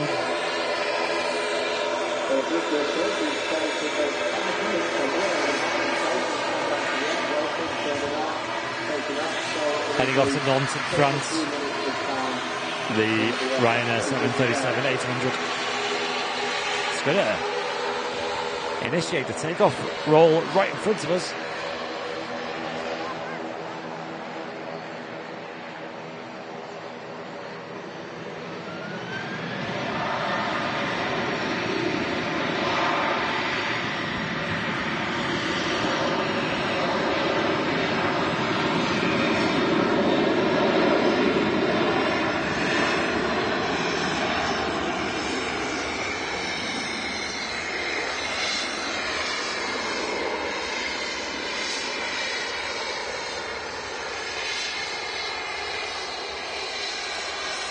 But yeah, going back to the caravan comment, I still keep toying with the idea of a camper van. Every now and again, I just start looking for them again, trying to find a cheap one. Yep. Man, I just think I'd really enjoy it. Just go anywhere and just like park up for the day. You got brew station, cook a bit of bacon and that. I think for someone like you who doesn't go abroad very often, it's like perfect because I know, it is, isn't it? This is what I keep saying to myself, like, it is literally the best thing, but like it's... holidays in the UK can be so pricey, and obviously the capacity issue as well. Like, in this country, we just don't have the capacity in the summer for the amount of people who stay in this country or visit the country, and as a result, prices skyrocket, and it's just chaos, right? But to have your own sanctuary of a camper van, you don't even need to pitch it anyway. You kind of just have like a place where you can park it overnight, ideally like well, the a thing campsite. is, you're not allowed to like wild camp, and I think that's the same with camper vans, right? You can't just pull up somewhere and just stay there unless you got one of them incognito vans. It's okay in parts of Scotland. In Scotland, it's okay. Yeah, but anywhere else in the UK, obviously, we go to Wales a lot and all of that. Like Jen she once went for a drive out down to the beach. And was just sat by the beach in the car, and the police came up to like asked her like, "Were you sleeping in the car or anything like that?" What is that a so thing? It's like you got to be, you can't do it. But every time I'm looking for them, just the price of them, man. The price is just maybe like the price of the what? Let me rephrase that. The price of the ones I like are very expensive. Yeah, you probably get them very cheap if you were that way inclined. But the problem is as well, if I was to get like, because people get those ones that you can kind of do yourself and do them up, but I don't have anywhere to do it. Like you're right, you've got like a nice drive and everything like that. If you were doing one, do it on there. But for me in the flat, we just there'd be nowhere I could do it. I could plug tools in. You'd need like an actual storage place for it, wouldn't you? Like which I mean, you need like you said, you need the space for it. But I think you'd have the demand for it. I know I would use it. I actually would, because that's like a thing for me, just having somewhere, just going sitting for the day and having your own little space, you know, where you can just go and chill in there for a bit if you want. Like that's it. I would love it. That is great. But I don't think, I wouldn't get a caravan. I'd want a camper van, I think. Yeah. Yeah, that's it, Mach 1 as well. Like, if you get an old one, you're just going to be fixing it, aren't you, all the time? Probably going to take the fun out of it. You do not want it to be unreliable, do you? Because especially if you go on long drives and, you know, remote areas in the British Isles. Well, that's what worries me a little bit about doing it, is unless you get a really good one or a new one. Yeah. I am one of them where I'm technically minded when it comes to electronics and computers and things like that. I can fix most things with regards to that. But when it comes to mechanics and anything to do with vehicles or stuff like that, I've not got a clue. And I feel like if you were to have a camper van, you should have some sort of basic understanding of, I don't know, how to fix things that are just going to, like you say, if you decide to go round the Highlands of Scotland or you're in the middle of nowhere, then you need something, don't you? Yes. Maybe I should rent one. Maybe I should rent one for a weekend and just see if I like it. Yeah. I can't see how you couldn't like it. It's just great. And yeah, obviously in the UK, like, well, England or Wales, you would just get like a campsite, wouldn't you, and park up on a patch there. Is that not going to be chaos, though? I don't know. I assume there's quite a lot more space there than in a. I don't know. What would be the alternative? Like a. Well, if it was me, I'd want to break the rules and park somewhere. Yeah, that you shouldn't. But like asking about having a nap in like sleeping in your car. What was if you just like wanted a little nap, like pulled up on a lay-by and just a quick. Yeah, I think there's having a little nap in the passenger seat and pulling up with a camper van and an awning and cooking your dinner. Yeah, but if Jen got asked about what their intentions were about being parked up, like I don't know. What are they going to do? Like arrest you for just sitting in your car? I don't know. Yeah. Hey, there we go. Yeah. So how about this? If I put a bit of stage deck on the top. Can we put it through as a business expense? We'll use it once a year for filming, guys. Do you reckon? Imagine. Is that a GoFundMe? Well, I'm joking, guys. Relax. Yeah, we've considered like using a vehicle for like to get some height for streaming, but you just don't need it at Manchester. Yeah, maybe some bloke with a 2. Thank you very much, mate. Saying rent one and make a video van liners live. Maybe we'll rent one and I'll. Yeah, do a little vlog on how I like it. Probably not a bad shout. Great. I suppose one way to look at it, though, is if you do break down, you're in a camper van, aren't you? Yeah. You can stay there for a day or two if you needed to. And Trevor Bolton, thank you very much for the business class membership, a brand new VIP. Thank you very much, dude. Welcome, Trevor. Thank you so much. Welcome to VIP. Enjoy your stay in the VIP community. Right, be good, chat. I need a sprinkle. Don't do anything I shouldn't. BRB. Hopefully everything doesn't go to pot while I'm away like it did a minute ago. If it does, I'll see you in 5. This time of year is great as well, weather-wise. I mean, we've got a bit of sun here at Manchester. Very quickly show you the sky. Sun's in and out of the clouds, and it's nice and warm. It's probably about 19 degrees Celsius, maybe 20 now. And when the sun's out, it's glorious. Yesterday was particularly glorious as well. We spent pretty much all day out in the sun, not only at Barton, but then got home. We were in the garden for a long time. I'm trying to get into the habit of getting into the garden in the morning before the show yesterday. We were already out. I'd already been out for like 2-3 hours in the sun, just doing kind of like exercise, really, like lifting weights and lying in the sun and just soaking in the rays. Because here in the UK, you've got to really take in the sun while it lasts, because you know how it is. Before you know it, you'll be back to not so sunny days.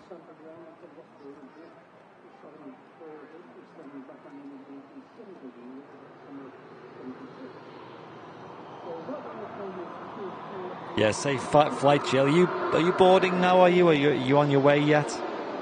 I know you were saying your flight was running late from Alicante.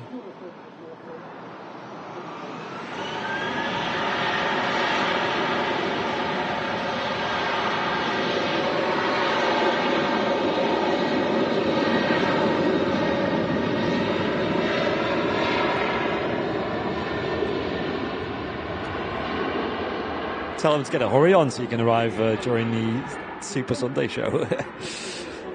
Come on, they can do it. 1 hour, yeah, easy.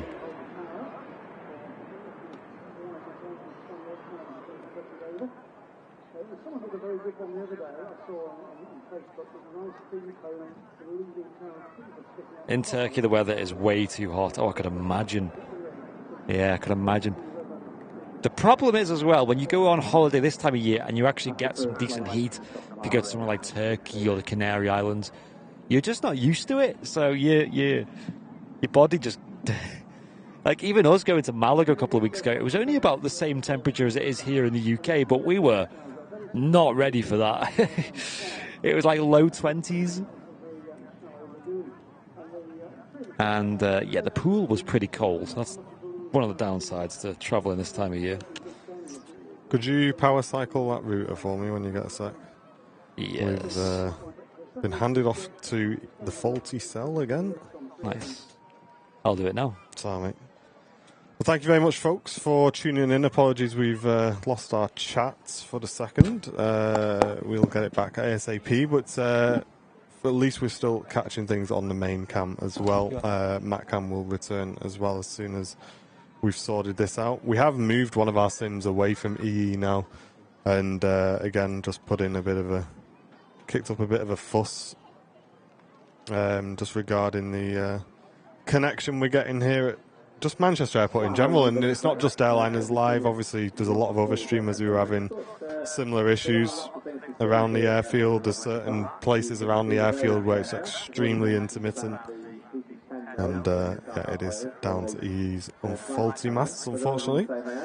We're just having a look on the old radar. A couple of Ryanairs on the way in for now. And we do have the Emirates A380 only about 10 or 15 minutes away, guys, so not long to wait for that one at all. And of course, you don't actually have to go on concourse to see it. You can have a look to the window, or you can have a look from the outside. So we just go into the concourse window. If you do that, then it'll be a good idea to have a look at the store centre. You try and get your chat back up as well. But if you are enjoying the show, don't forget to smash a like on it for us, guys. We really do appreciate it. Helps YouTube recommend the stream to more people and expands the community. And with next week's midweek show potentially being from another location, or we may potentially miss next week's midweek show, that means that we've now seen the last of the morning midweek shows here on Airliners Live for the summer period, and we're going to be moving the midweek show to our evening slot, where we go live at 4 p.m. until about 7:30, which means a lot of you guys who are maybe coming in from work and things like that are going to be able to tune into the show and catch our midweek shows. And the lighting's going to be incredible here from the RVP as well. So I definitely recommend tuning into that. And if you can, come down to the RVP, bring your camera and show some support, guys, because they're staying open until 8 p.m, which is incredible for us photographers, because it means that if they are on 05s as well, you're going to get some incredibly well-lit pictures, and they don't have to obviously stay open till 8, so if we can come down and support it, that'd be absolutely fantastic. I know we'll certainly be doing that. And I booked a flight. I'm not going to spoil it for you guys. I booked a flight for later this year, yesterday, for what was an insane steal for a long-haul flight for 3 of us, so the whole family kind of getting away for our annual summer holiday this summer. And I will get the details of that on the VIP lounge for you guys to see, because it's an airline. It's surreal that I've actually managed to get a flight on this airline. And yeah, super excited about that. So if anyone's a VIP of the channel, which means you're a paying supporter on any platform, Twitch, YouTube, Facebook, Patreon if you're still on there, and you have a Facebook account, you can go and join the Facebook group, the Airliners Live VIP Lounge, which is a perk of being a VIP of the channel. Among many other perks, of course, such as cool emotes in the chat, badges next to your name, and just being able to be a proud supporter of Airliners Live. So go and get involved in the lounge, and I'll put a post in later about that. We do put quite a bit of behind-the-scenes topics in there and things. And also there's a lot of discussion that happens offline.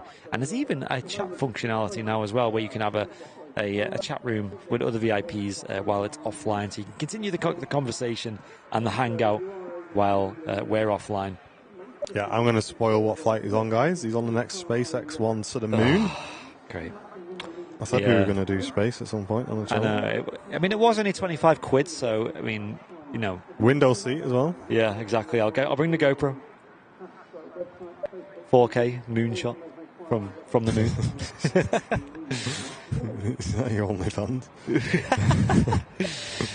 Well, I got from Ibiza, this Ryanair 737 touching down on 05 left here, Manchester Airport.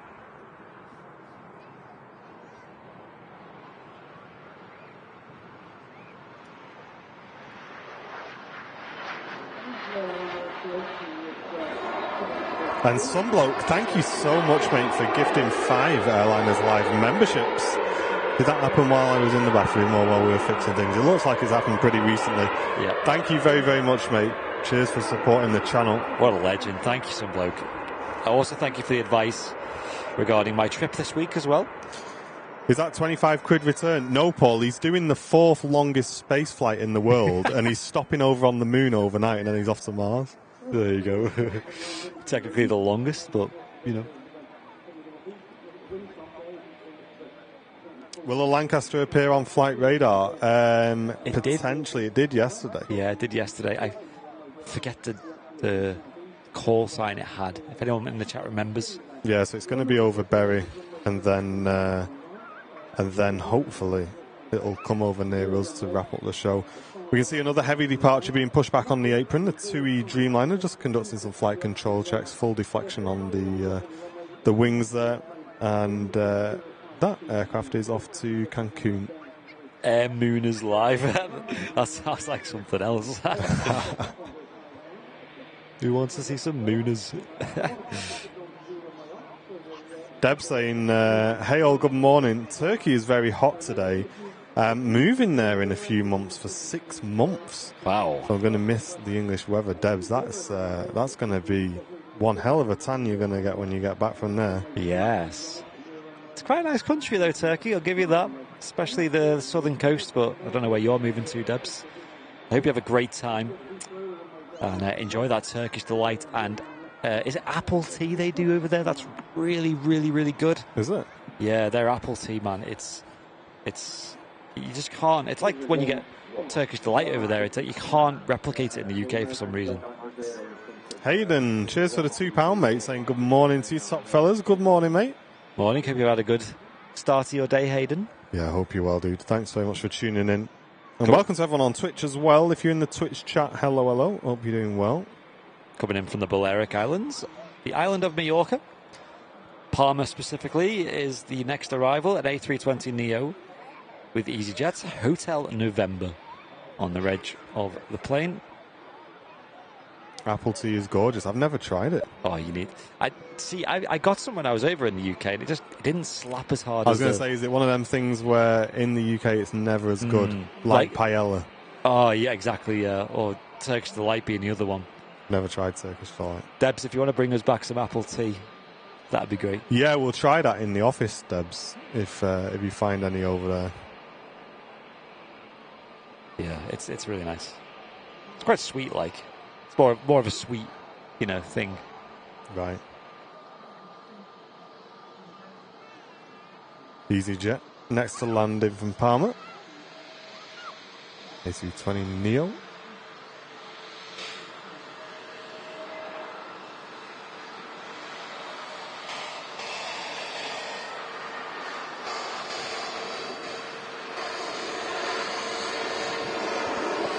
Let's get you over to MatCam to have a quick look at this close-up study of the Dreamliner engine on the way out.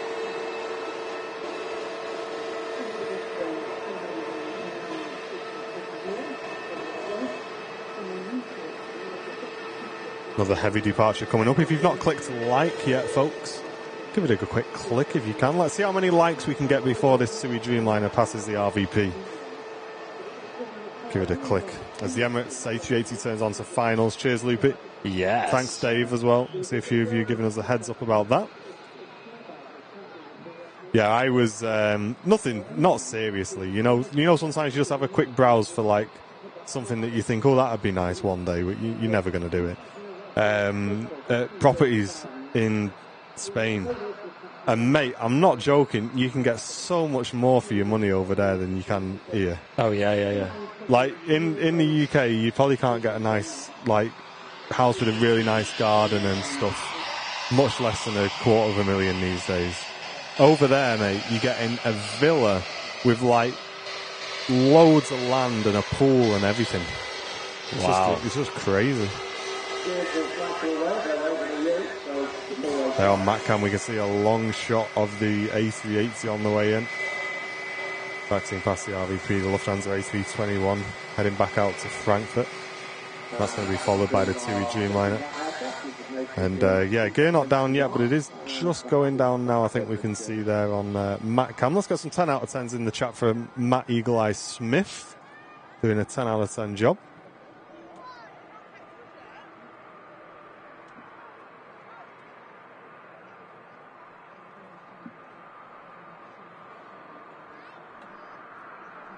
Yeah, Matt, we're having the same trouble here, dude. The chat is not working on. We've got a little app that we use for the chat, and that's not working for us at the moment. We're having to look at it through the YouTube Live dashboard. There we go, 1,000 likes. Thank you very much, everybody. Appreciate it. There's a little CRJ landing first, but I think we'll stick with the King on MatCam. Follow it all the way in today.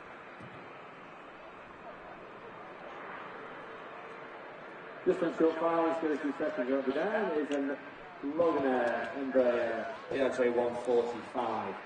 That's building the service from Inverness today. And we'll go back that down a bit later on.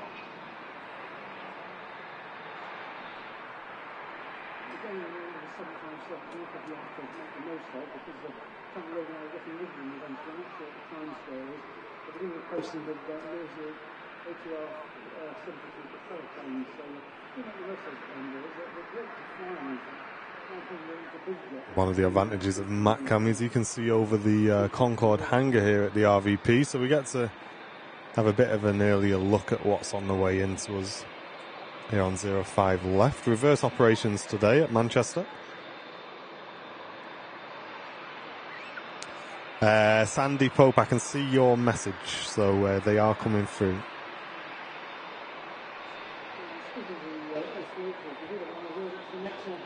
Transat A321 on finals as well, nice.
Emirates Flight 17 arriving here on 05 left. The A380, biggest passenger plane in the world. Touching down. Second time we'll be seeing the King on the show today. Get them King emotes in the chat. For the A380.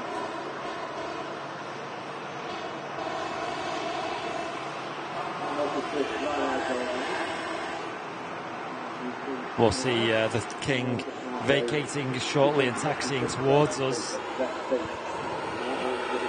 Yeah, a bit of a float on the arrival there, and I think there was a big thermal increase on the runway at the time as well. A big ray of sunshine hitting the tarmac there and really warming it up and allowing the runway to create a bit of an updraft to cause a ground effect basically on the A380. We see that sometimes on different shapes and sizes of planes. We do have the TUI Dreamliner on the taxi out as well, heading out to Cancun in Mexico. But first of all, they're waiting for the takeoff of a Scandinavian A320 Neo heading off to Oslo. There's also one other subsidiary that's allowed it there. Ryanair bought that airline. And that is still being operated in the Lauda airfield. Lauda being originally created by Nicky Lauda, a multi-racing plane. And they also operate different aircraft types. They operate the A320. Still until Saturday stage right now, but the Aviation has been massive. It's the old engine in the real world. Oh, beautiful shot. Love it. And a really nice looking plane too. New engine option, of course. Next to land on Matcam. Transat A321, we'll keep an eye on that. As we also keep an eye on the King of the Skies on the taxi in. A long taxi back to stand 12. Passengers on that flight just completed a 7-hour flight from Dubai. And pinging up on the ground, we also have the Hainan Airlines A330, 4-year-old aircraft. That's out for Beijing. Awesome. There's a few nice movements coming up, guys. Stick with the channel. Get involved in the chat as well. It's great to see so many of you tuning in each week. We really appreciate it. And here's the Transat in from Toronto. 6-hour, 51-minute flight for this A321 Neo.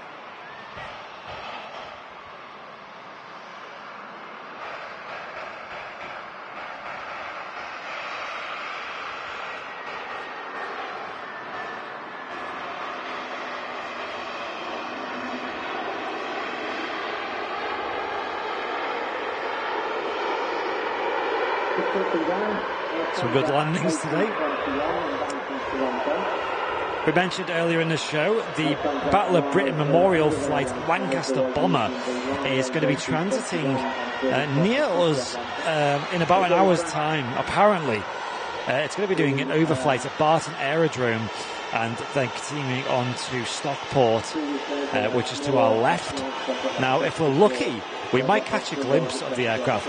And hey, if we're super lucky, we might even catch it over here at Manchester Airport. So stick around for that. That's in about an hour's time. We might see that live. But we did see it yesterday, actually, on a bonus show at Barton Aerodrome, catching the Lancaster as well as the Hurricane and Spitfire in a formation, transiting over to Liverpool area and Cheshire. Really good sight. The Ryanair going out in front of us is off to Milan. We have a bit of a queue down at the end of 05 left with the Lufthansa to Frankfurt A321 next to depart. That's going to be followed by the TUI Dreamliner. We've got a Ryanair to get in between those as well. And then we're keeping an eye on Matcam Smith for the push of the Beijing as well. That's the Hainan Airlines A330. Also got the Dutch Pride 737-900 series KLM heading back to Amsterdam Schiphol Airport.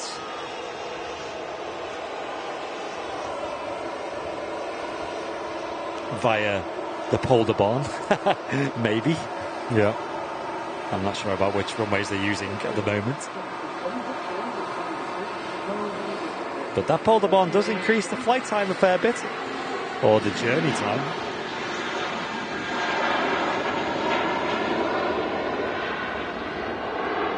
It's always kind of cool to see the Lufties with the classic engine options in the new scheme. It's a nice little combo there. One plane we've not seen for a while from Lufthansa at Manchester is the Lufthansa Star Alliance specials. Yeah, not seen them actually, have we? Maybe we just don't see as many A319s as well, and subsequently not many of them, because I think they were on the more 19s than the 20s. And Tasker saying, I'm hoping for some good streams from Barton this summer. The two Lynx aircraft are superb, need more military. Oh, yes. Yeah, we're going to be bringing you as much as we can military-wise from there. And we are looking at, obviously, the odd show here and there. It will be bonus shows because Barton's busiest on the Saturday. Now, to be completely honest with you guys, the only day I get to spend, and Andy gets to spend with our partners, because they work Monday to Friday, is Saturdays. Yeah. So we try not to book too many bonus shows in for Saturdays. However, we have snuck one in for this week coming up. Yeah. And I think Jen may even be appearing on that show as well. She said she may pop down and join us for a little bit on that show, which would be nice. If the weather's anything like it was yesterday, I could not recommend that enough, because Barton, not only is like a good vibe, but when the weather's nice as well, it's just such a great place to be. I think she just really wants to put the high-vis vest on and do a bit of airside ops. I don't think she's ever been airside at Barton, so she keeps, I want to come airside, I want to come airside. So, listen, you're coming. It's great, but don't get your hopes too high. She's like, can I bring my chair? I'm like, no, you're airside. Yeah, because... Yeah, we're great to have airside access at Barton, but we can't set base camp up there. We can't do that, and it's not that much different to just being landside. It's literally the same kind of views, just slightly different. It's quite useful when they're at the refuel point, when we do catch the helis refueling over at Taxiway Alpha. But, I mean, yeah, for everything else, though, it's great. Yeah, looking forward to it. Here we go, the TUI Dreamliner finally on the roll. No waiting around, turn and burn. Let's go.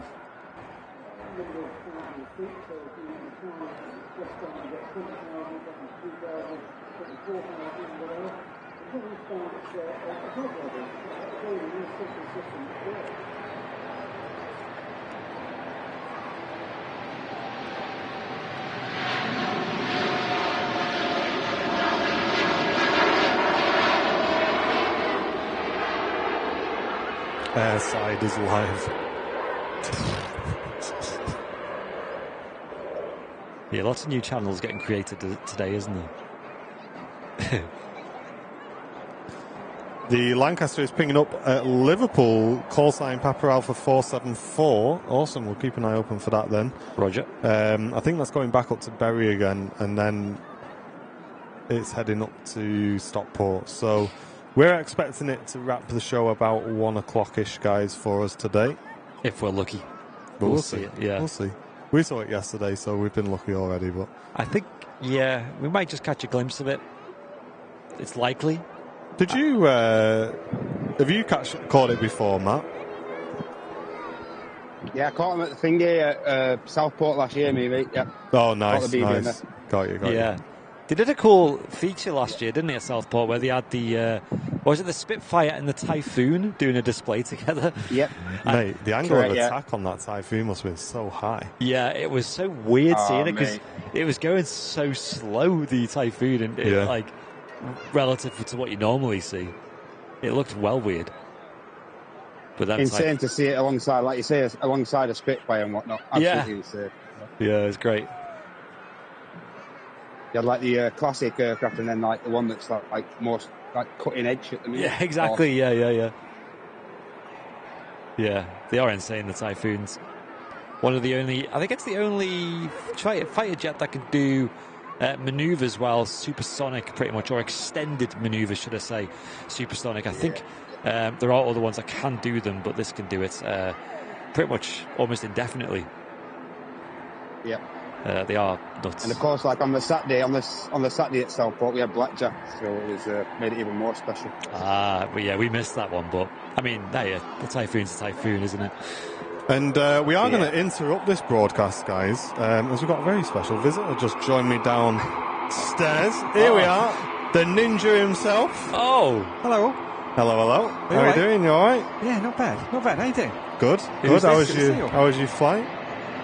It was all right. I won't say it was you that greased it, but someone we saw that we said was very special greased the landing. I did see that. Yeah, I did. When I parked up, I did see this plane that it looked nice. Be honest, it looked better than it felt. It had a little bit of judder to it when I landed, but when whoever landed it. He slipped up quick. Yeah, no, it was good fun. Flaps free as well, just for feather. Nice, good lad. How's everyone? All right? yeah. Who is this, by the way? This is Captain Mark. If anyone in the channel is new today, folks, this is Captain Mark. He does a series on our channel called Pilot Explains. So go and check that out after today's show if you've not seen it already. And Mark appears on shows from time to time, an Airbus captain based here at Manchester. Hi. a very busy guy as well. At the moment, yeah. What's the plan then? What have you been doing? I've been down to Gatwick for my 6-monthly simulator, so it was 6 hours in a cab on the way down. Did the sim yesterday morning at 4 o'clock in the morning, 6 hours in a cab on the way back. They put you in the sim at 4 in the morning? Yeah. What? Did Yeah. you really? Yeah, they work 24 hours, so you've got all these nice slots that you do. And Well, it's a good job you already work stupid hours. yeah, living the dream, eh? There's a good video on how long we can work, online. So make sure you check it out, everyone.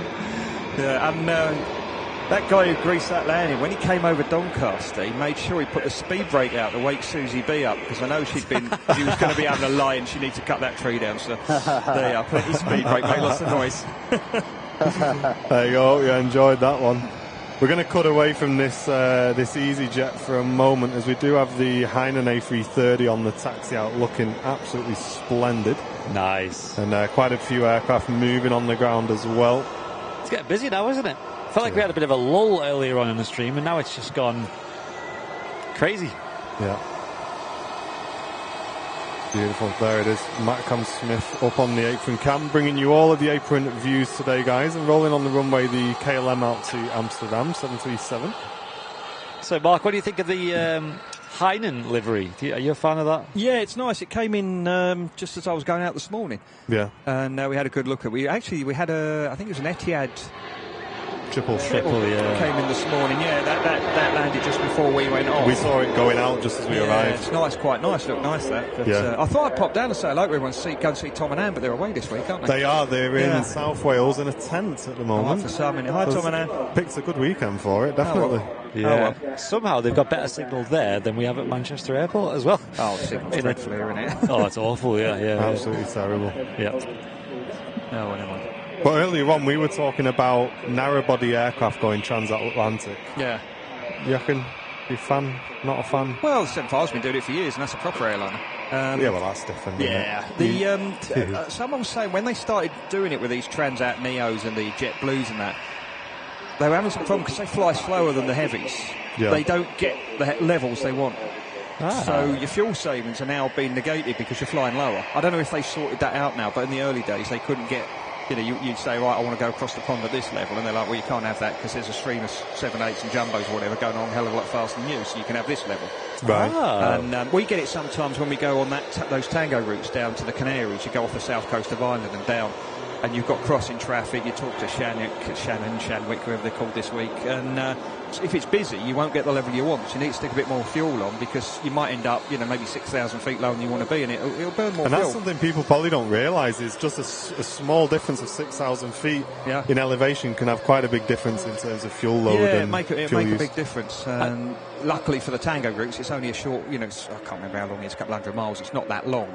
But when you're going across the pond, it's a big difference. And so when you're flying the North Atlantic, for example, you have these tracks that they have to follow. Yeah, tracks. Yeah. And you're not guided by ATC when you're on them, are you? They kind of like you just fly them at a certain speed, and then you just expect it to stay that speed. And you're checking at intervals as well, yeah, right? you've got lat and long waypoints to call them. You call them on HF. I mean, the proper aircraft have got, you know, the CPDLC and SATCOMs, yeah. and you know, they just type in a text message, say we're here. But yeah, you're having to use HF radios, and you know, if we're going up to Iceland or down the Canaries, certain parts you have to use HF radio. You have to do a HF radio check. You can't do it when you're fueling because it's high energy. You've got to call Stockholm, do a radio check. You have a thing called cell call, selective calling, and every aircraft has a 4-letter code, and it's 2 letters hyphen 2 letters, so like CF, HF. Yeah. And then they'll call you, and you get this bing bong, and then suddenly it'll ring in the flight deck, and you know it's working. And then when they want to talk to you, you ask for clearance. You know, okay, Shanwick, whatever the call sign is, request clearance. Tell them where you want to go from and to, what height you can go to, what height you want, what speed you want. And then they'll come back 5 minutes later with a clearance. Nice. So there's a lot goes into it. I know a lot of the guys who fly the sims do a big event, and they swap it over. Sometimes they go east, sometimes they go west, but it's called Cross the Pond. Okay. And I think it's once or twice a year on VATSIM, you'll just see everybody all at once flying across it. And they have to book slots at certain airports to go out and in. And you have to be at your slot, and you get full on. So if you want to fly out of Heathrow, like, good luck, you know. And that's like massive. I've never done it because it's always the nat tracks and stuff that kind of put me off it. Yeah. I've never really looked into it enough. But it is a big thing, that crossing the pond on VATSIM. Excellent. Nice looking bit of kit, isn't it? Yeah, it's nice, isn't it? Did you ever fly across the Atlantic in a 7.5 when you used to? I didn't. We used to go down over lots of Africa, so lots of that, you know, with the gaffer, as we call it, the desert and that. There's a lot of HF work there. We used to talk to Dakar quite a lot. And you get the same voices all the time. You get a bloke with a really deep voice and a really squeaky woman. And a lot of it, there was a big. I remember going into Banjul. There used to be an area of about maybe 40 minutes where you just couldn't get anyone. So you're talking to other planes to relay your messages. Oh wow! Which was always fun. Even on HF, no one would answer you. Wow. Just comes across like with the North Atlantic tracks, it's like you almost feel so like isolated and lonely, and you know, you're not constantly communicating with ATC. And when they say like radar services terminated, have a good night or whatever it is, they say that's it, you're on your own. Yeah, that's it, you're on your own. Yeah, you just it's kind of eerie almost. Yeah. And I guess like what sort of fail safes are in place for you to be where you think you are? You know, because if you're responsible for reporting where you are, how are you like cross-checking that? Well, you've got, I mean, all the modern kit's got GPS, so you know exactly where you are. Even on the older aircraft, like even the older 7.5s we had these IRSs, and they're super accurate. You will get a bit of drift. When you get radio beacons, they use radio, you know, when you're within range of VORs, DMEs, anything like that, ILS DMEs, it will use that to position fix, and it'll cut all these lines and work out where it is. Even with the IRSs, even flying across the pond for a long time, you know, as long as the drift isn't too much, you're going to be where you say you are within a reasonable, you know, a reasonable space. And now with the new GPS approaches, RMPs, and that, like, you know, you go down to 0.3 of a mile. Yeah, on the modern stuff, it's a world away you know from where you are. Yeah. Exactly. Yeah. But yeah, I mean, we used to do position fixes on the 7.5, a couple of VORs, we're here exactly, and you know, just to back up what the IRSs are saying. Yeah. There is, I have got a booklet. I'll have to let you have a look next time I see you. It tells you actually what happens if you're on the Tango routes, and say you've got weather ahead and you have to go round, or you have an engine failure, or you need to turn off or divert or whatever. And there's all these different procedures that are in place. That you have to do, because obviously there's no radar, they can't see you. Yeah. And like when you're flying over Africa, over the parts of Africa, there's no radar. So what we had on Box 2, we had a second frequency, I think it was 1269. And when you're approaching a waypoint, you would call ahead and say, all stations, traffic information, this was Flystar 071. 18 years ago, I still remember the call sign going to Sierra Leone. We're approaching... oh dear, you know, one of these points. Attar, that was a good one we used to use in Algeria. We're approaching Attar, flight 350.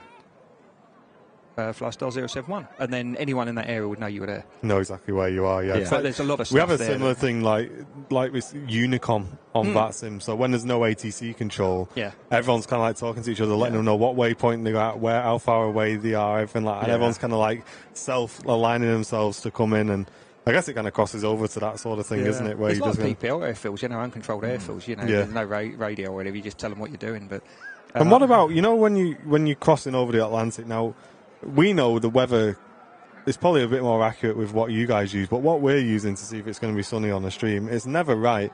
Yeah. What happens if all of a sudden a completely unplanned headwind across is coming across? Does that happen? Because you're not going to fuel for that. I mean, even generally flying around Europe, occasionally you'll get a headwind that's a little bit strong or whatever. It's really accurate. Right. It's really accurate. I mean, I remember going out to Sierra Leone once, and there was a big line of thunderstorms in front of us. Not on, you get these weather charts; they're really good. And these thunderstorms appeared, and they weren't there. So we just went round to Banjul, and just followed the coast. At 36,000 feet or 35,000 feet, going VFR around the coast of Africa to avoid these storms. And you just tell air traffic what you're doing. You don't ask. You say, right, we are doing this. Likewise, say you're on a Tango route and there's a thunderstorm in front, you've got contingency to get around it. But if it's a strong headwind, then I guess it's just a lot more accurate, isn't it? Yeah, I mean, the charts we get are very, very accurate, Yeah. Fez is in the chat, so he's going to be back in the hot seat tomorrow. Yeah. And we mentioned earlier in the show, Sam had a flight in a Cessna 150 with VIP Olivia Brooks yesterday. And that's a plane that you're quite familiar with, isn't it? Oh, I love it, yeah. It's brilliant. Brilliant little aircraft. Is that one that you used to fly yourself? Or? I used to instruct in it, yeah. It's a fantastic aircraft. I used to fly out of Denham in them. There's 152. I used to fly Piper Apache with uprated engines. That was brilliant. And the 75, they're my three favourites. Yeah, it was such a good little aircraft. I mean, you could stop it in next to no distance at all. We used to do a demo at Denham, and you could put it. You had to check there's nothing coming on the road, but it had a displaced threshold. It's like the runway had a bit you weren't allowed to land on. But if you could touch down in the right spot, you could stop before the runway starts. You're talking no distance. And when you do a flying lesson, they teach you the further, the effects of the controls, pitch, roll, and yaw. And then you take the further effects. You have the further effects of roll, further effects of yaw. And I used to show them the further effects of door. And you'd pop the door open, and you'd push the door, and the aircraft would turn. And you could fly it on the doors and the trimmer. Yeah, not once to try it home, that guy. Yeah, definitely not. That's great fun. Roller escape manoeuvre, just open the door. It's great fun. Brilliant little aircraft. Yeah. What's Matcam picked up here? Looks like a Turkish A321, I think. That should be popping onto main cam in seconds. 321 from Istanbul. It's not a Neo today. Got it. I believe, is Istanbul where the Champions League final is going to be hosted as well? Which is why at Manchester Airport it's going to be chaos in 2 weeks' time. On the 3 days, I think Friday, Saturday, Sunday, because the Saturday is when the final is. So we're going to be moving our weekend show from the Sunday to the Saturday for that, guys. So remember that. Put it in your calendars. We'll put a social media post out next week with all of the changes over the next couple of weeks. But we're going to be bringing you an awesome multicam stream with this awesome apron cam here you can see from Matcam as well. Does Pegasus operate from Terminal 1 these days? Or is it 2? Don't know. Because certainly Mark's checking. They'll have a big increase in traffic at Terminal 1 then, won't we, with all these extra Turkish Airlines flights. And I know Pegasus are operating a lot of extra flights as well. There was even talks about a British Airways flight from Manchester to Istanbul.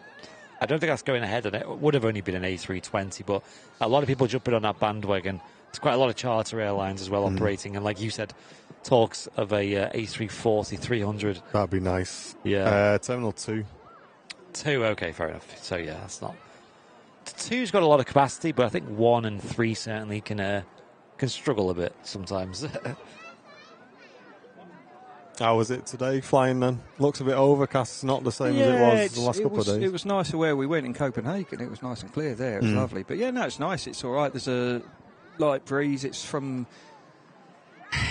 sort of northish. Yeah. North, maybe 020, about 7 or 8 miles. clouds. It's quite pleasant out there. Nice. Yeah. Because wasn't the other day when was it you who was flying when you said there was a bit of a tailwind? Yeah, it was last Sunday. We came in from Newquay, and I was going to do a flat 3, and then when we lined up and we were looking at the tailwind, I was like, no, I'll go flat 4. But yeah, it was. There was a little bit of a tailwind component, and it was, you could see it was catching a few people out. And what, for those at home who are watching, everyone thinks you land into the wind, right? That's what you want. Yeah. Why is that happening, and what does it do to the plane if that's happening? You want to land in a wing because you want as much air going over the wings to give you lift. So if you say you've got 30 knots of wind flying on your nose, you actually take off a slower speed over the ground because you've got 30 knots of free lift. When you've got a tailwind, you've got to fly faster to get the right amount of lift over the wings to keep you in the air. So you're actually going across the ground quicker, and then you end up floating down the runway. And you've got your touchdown zone markings. You've got to be down in that touchdown zone, and if you're not, you've got to go around. I mean, the 7.5 was rated for 15 knots. The 320 is now rated for 15 knots. The 7.3 I used to fly only rated for 10. Yeah. And so effectively, it's fine when you're in the air, but the second you're coming into land, that extra speed just translates into ground speed the closer you get. Lots of ground speed, yeah. At height, you want the tailwind because it's blowing you along and it's helping you. You're burning less fuel, you're going quicker, you get there quicker, you burn a lot less fuel. But on landing, you want to be landing in the wind. But it's when it's the worst really is when it's strong wind across the runway because you're coming in sort of sideways, and then in the flare you've got to kick it straight with the rudder, a little bit of wing down. We love a bit of that this side of the runway. Yeah. Probably not you guys. Yeah, we don't.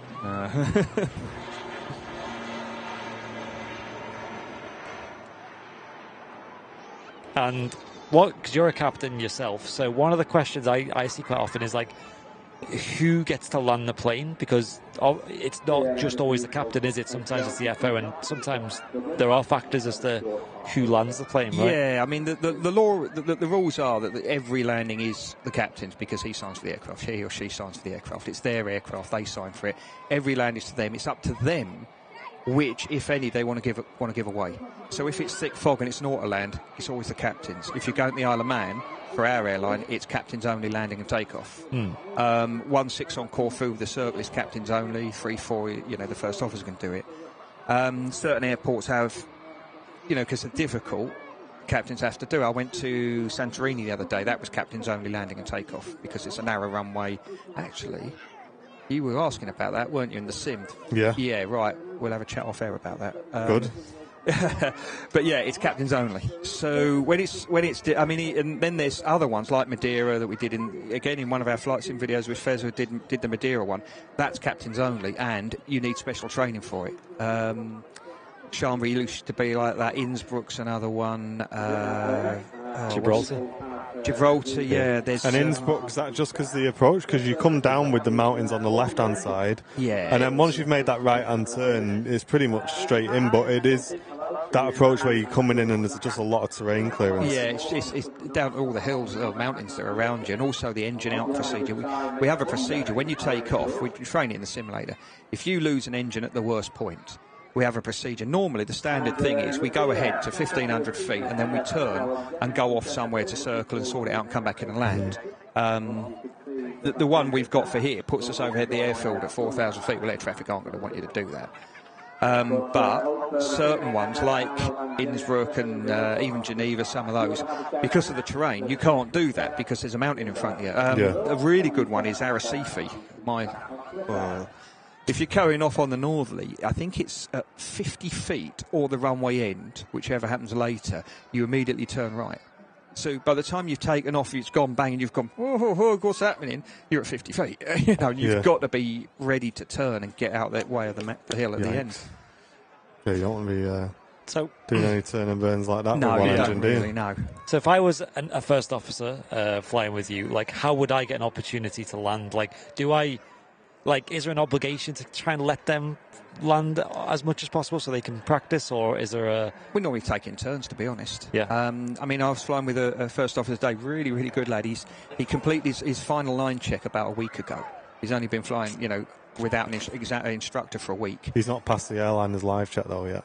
No, he's not yet. I'll have to get him on. He's a really good lad. Booking him for that 4 a.m. on Sunday We'll morning. get him in. We'll get him in. He's a really good lad, and he did a great job going into Copenhagen. And he, you know, I normally ask them if the weather's awful. If you know, again, you've got crossing limits. First officers can't do more than 20 knots. Yeah. Across. So you have to look at the weather. You look at which suitable one. You know, the other day we were going to Recife. It was runway 21. It's captain's own. I'll have to take it. But I said to him, which one do you want to do? He said, well, do you mind if I take it? Yeah, happy days. Coming in here, I did a flat free landing. He's not allowed to do those yet.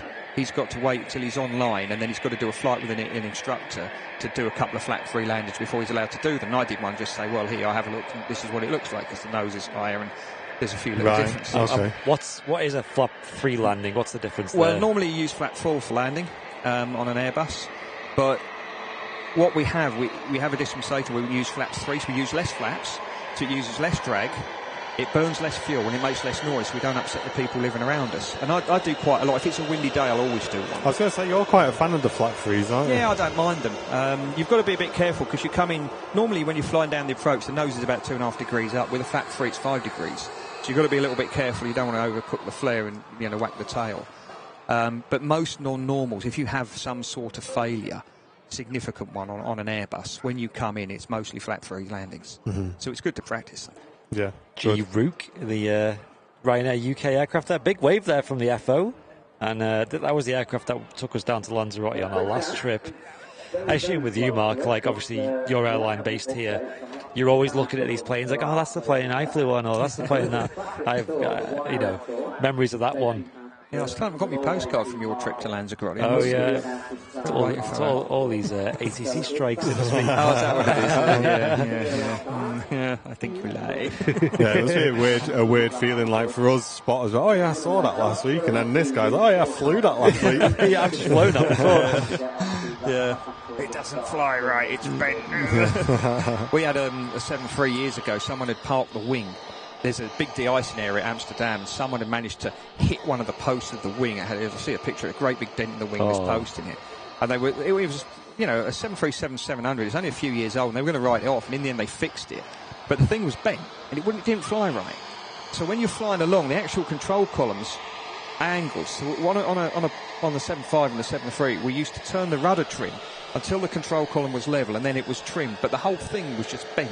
It just didn't fly right. Yeah, it was awful. It's like when you ride your bike down the road and your handlebars aren't in line with the wheel. Yeah. And you have to get your mate to put his legs either side of your wheel and twist it around, get it bob on. I've done that a few times. Yeah. The 75s used to have behind the wings, behind the main landing, behind the wings, that part of the fuselage used to have what we call cellulite.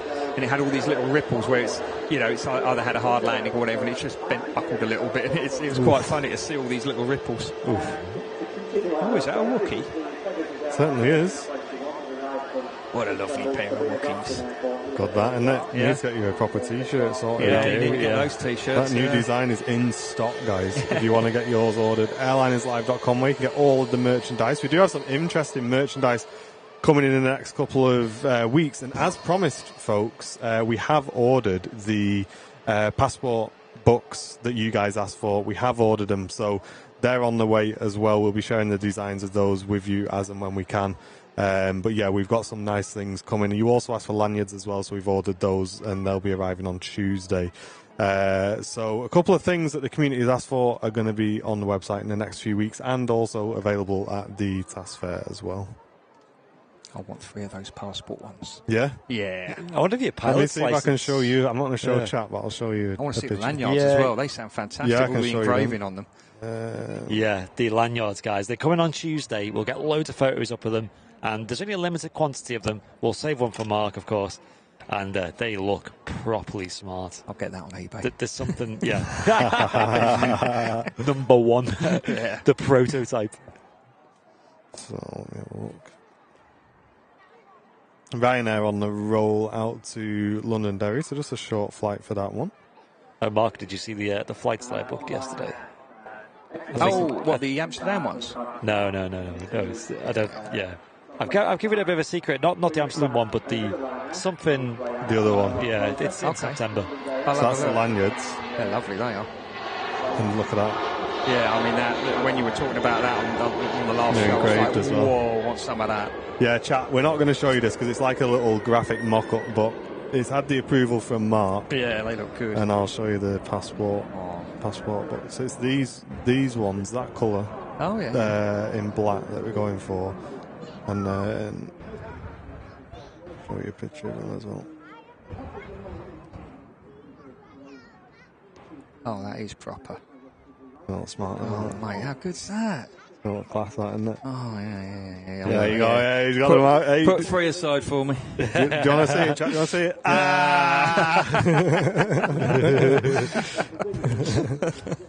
A380 looking busy. Loads going on. So what's the plan today, Mark? You flying again? Are you done? That's it, mate. That's it. Do you want to, shall I show them the picture of the passport? Yeah. Shall I? I'm scared of No. You're go on. You have to show them now, because I didn't have it ready, because I thought you were going to put a B on the end of that. No, definitely not. Yeah, no, Fez is not here.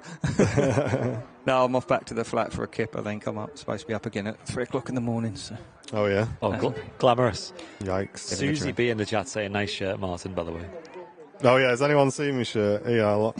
It's not quite as good as Mark's was on the last show. And it's got a little reference on there to let me zoom it in. Kind of rest in peace, because Virgin Orbit kind of... Yeah, don't Andy really... Brownbill 2023. Oh, wrong finger. There you go. Andy Brownbill 2023. So I'll tell you the story behind this. We were in the office and we were just talking about SpaceX and all this sort of stuff.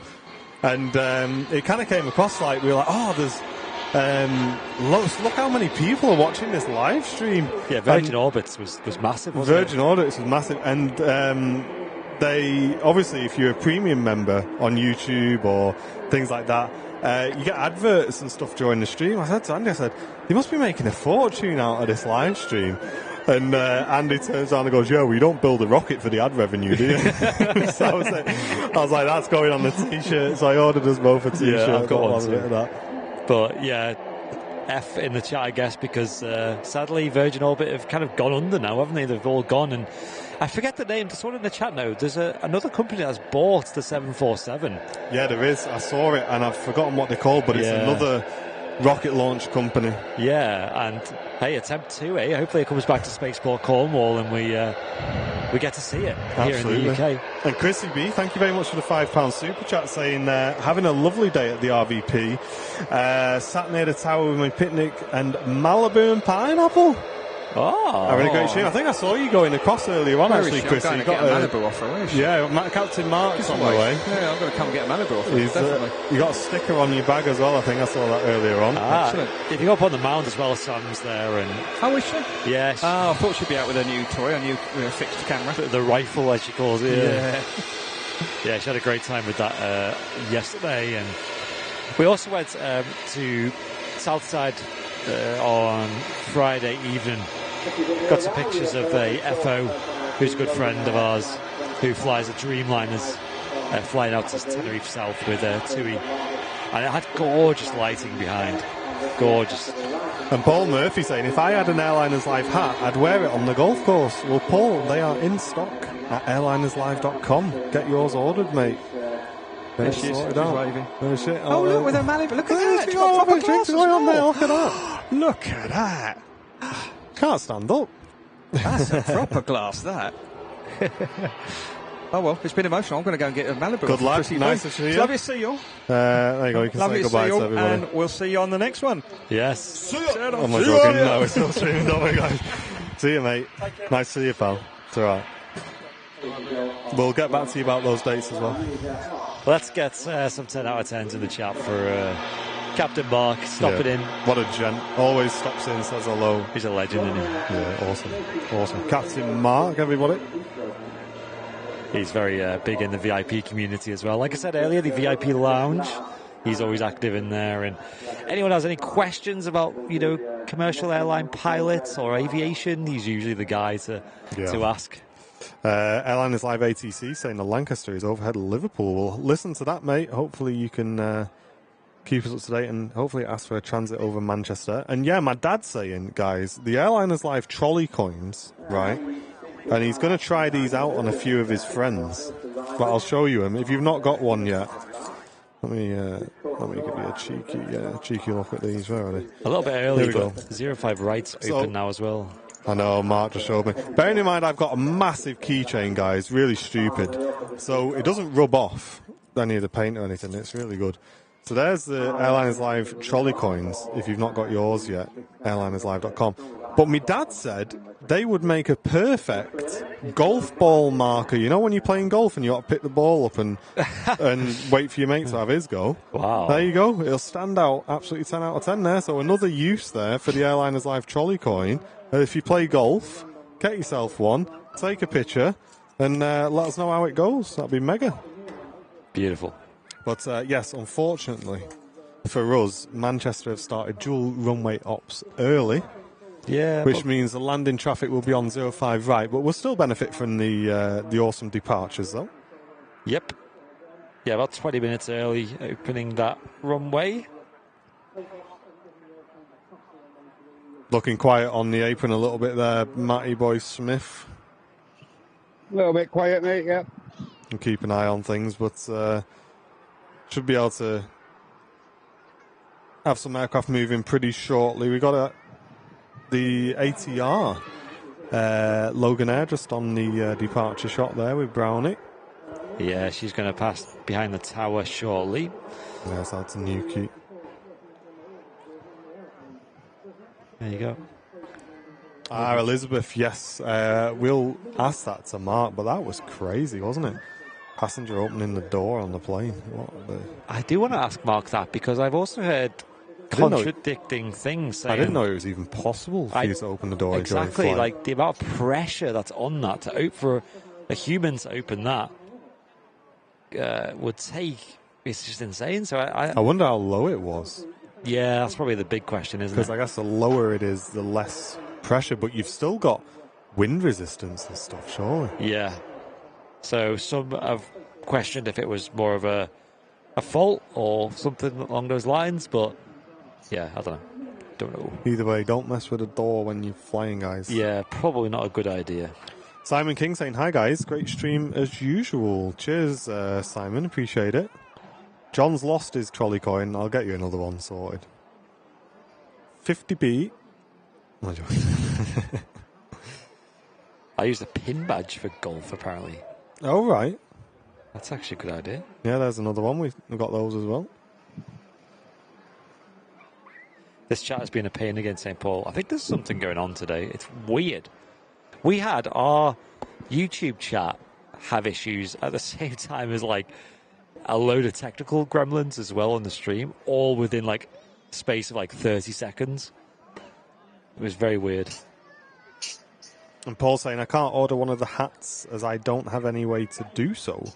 I mean, I guess if you've not got a card and stuff, then we will have them at the RVP if you need to pay cash. That's absolutely no problem as well. Either way, but we can sort you out with one soon, mate. If it's lower than 8,000 feet, then the pressure is equal. Yeah, some bloke. Yeah, because obviously when you're lower than that, you don't need pressurization on the aircraft. And John saying the power-assisted doors as well on the Airbus. So. Oh, are they? Okay. There you go. So, yeah, maybe someone did open it then. Yeah, don't be doing that. We do not recommend. Don't know what you expected. If he's a bit hot.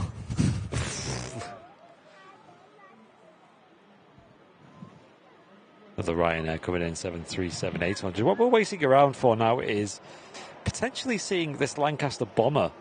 If anyone's got it on radar, that would be cool to try and track it. I mean, it might be visible from here. It'd be certainly nice to see it on the live stream. But that's in about 20 minutes' time. We should be expecting that to be near us. We don't know how close, though, or whether it'll even be visible. But, there's a good chance, I think. Mike Wild, returning for 5 months of business class membership. Thank you very much, mate. Saying, great stream as ever. Keep up the good work. Thank you very much. Cheers for the 5 months of support. There is a Qatar 777 on final approach as well, so we'll see that emerging from runway 2 soon. And that's followed by a Boeing 757 with Jet 2. The oldest of the 75s in the fleet, Alpha India. So also be seeing her too. And you can see on MatCam there the fences across. Matt, you were saying that's to do with the new pier, right? They're going to start work on that. I believe so, yeah. Yeah, I believe so, mate. I just pan across for you all. So you see the barriers there that are in place. They go all the way across.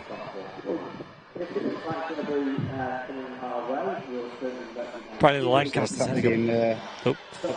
heading up to Blackpool now, apparently, so still a fair bit away. Yeah, I mean, it's doing that Berry and then us, I think. Well, I say us, I mean, I'm just hoping to catch a glimpse of it. Over Formby now, Roger Dodger. It doesn't take very long to do that flight. I've done it in a sim in a Cessna, and it doesn't take long at all to get to Blackpool.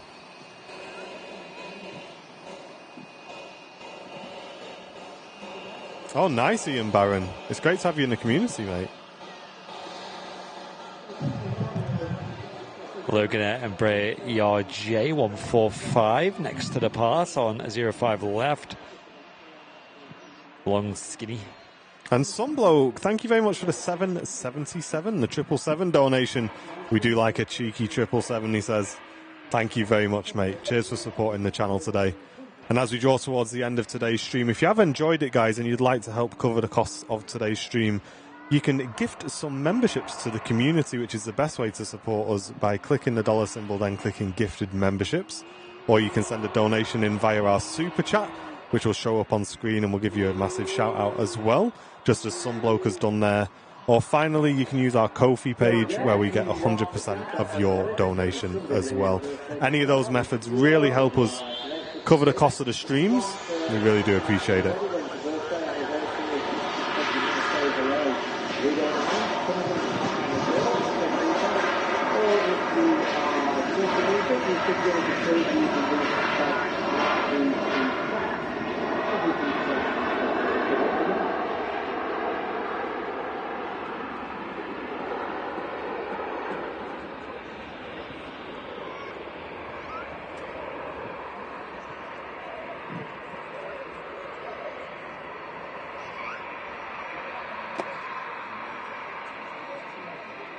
Yeah, I'm not sure, Stephen, exactly, mate. It may be that they're using a different approach most of the time. I'm not sure exactly on the reason for that.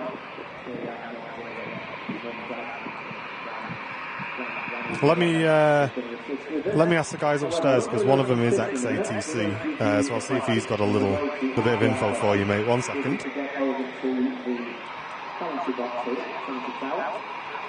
And Joan, thank you so much for the 5 VIP gifted memberships.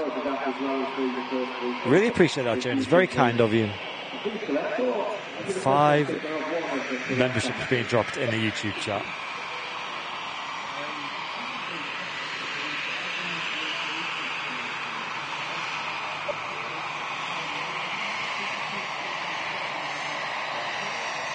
With the EasyJet on the taxi house here. Yeah, thank you, Joan, for that again. A319. Smaller variant.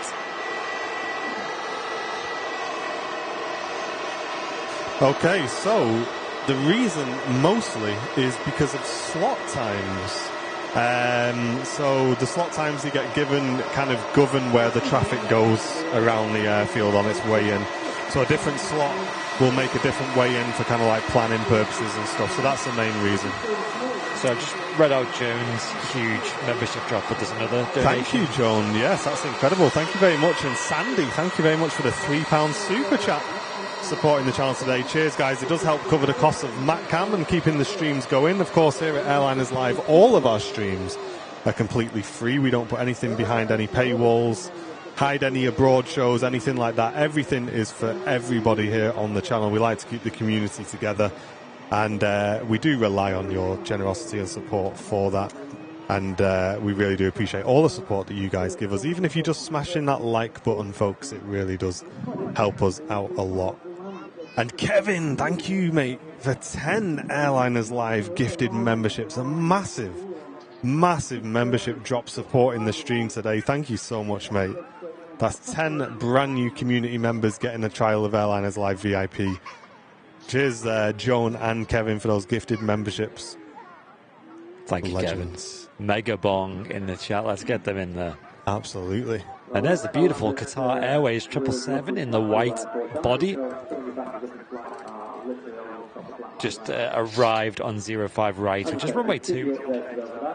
Also mentioned before that we are welcoming Southampton people. Well, we have one for Rose Goldsmith. So it looks like, Matt, that Jet 2's coming empty, right? I'm not sure if they just parked it remote, mate. It looks like there's a bus there, so there's definitely some packs on there. Oh, is there? Oh, okay. I just wondered whether the people talking at the front door, maybe there's just no one on it. Okay. I'm not sure, mate. It looks like they've got a bus there, so whether that's for staff or whatnot, I'm not sure. We'll soon find out, I'm pretty sure. Oh, it looks like we've got some passengers coming off that now, doesn't it? Let's have a quick zoom in on that. We'll show you guys. There we go. Yeah, definitely passengers on board then. Sometimes they do. There coming in shop. Sometimes they do use the remote stands for the 75s. I do believe they're I do believe they're struggling for stands at the minute. So yeah. Got you. Yeah. There you go. Quite a nice catch then, guys. At least they're not struggling for stairs like they were a couple of months ago. Yeah. Yeah.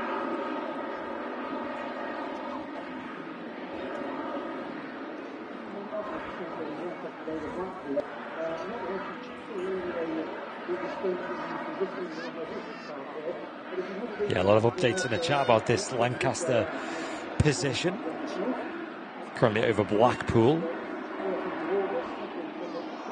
The Lancaster bomber going to make a route in the area that we're in now, so we might just catch a glimpse of it if we're lucky. Here on the live show. My filters so I can track it myself as well. Yep, Papa Alpha 474, the call sign. I've got it. Yep, it's over Blackpool now. Awesome. What have I got? Got a grass one on Matcam.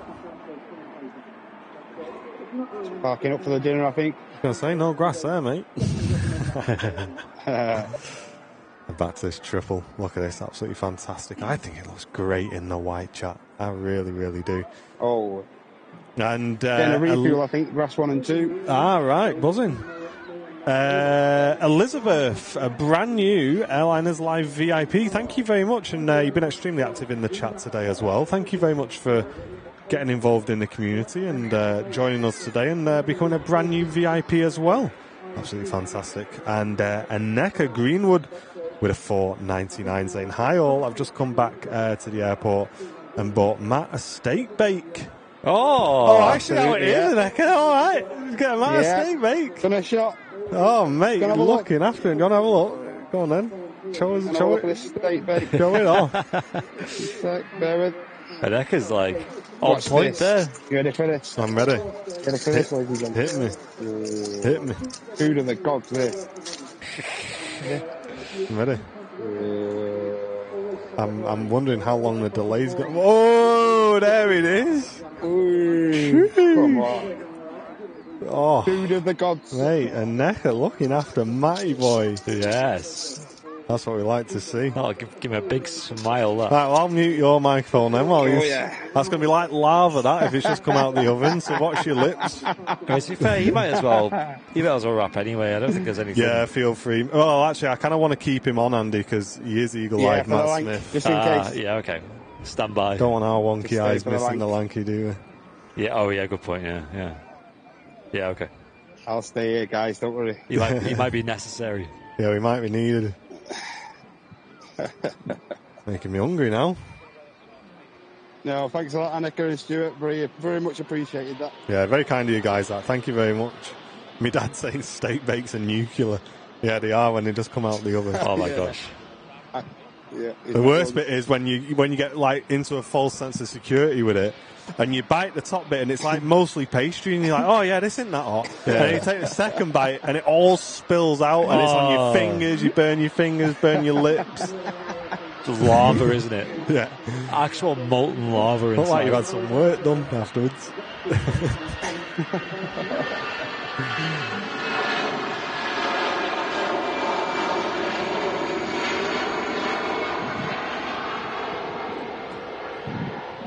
No departures, question marks, says ALATC. Well, you're the guy in the know. you tell me. I mean, that's just taken off. I can see one on the way out, an EasyJet out to Nice. But if they are holding departures, that would give us a good sign that potentially we may see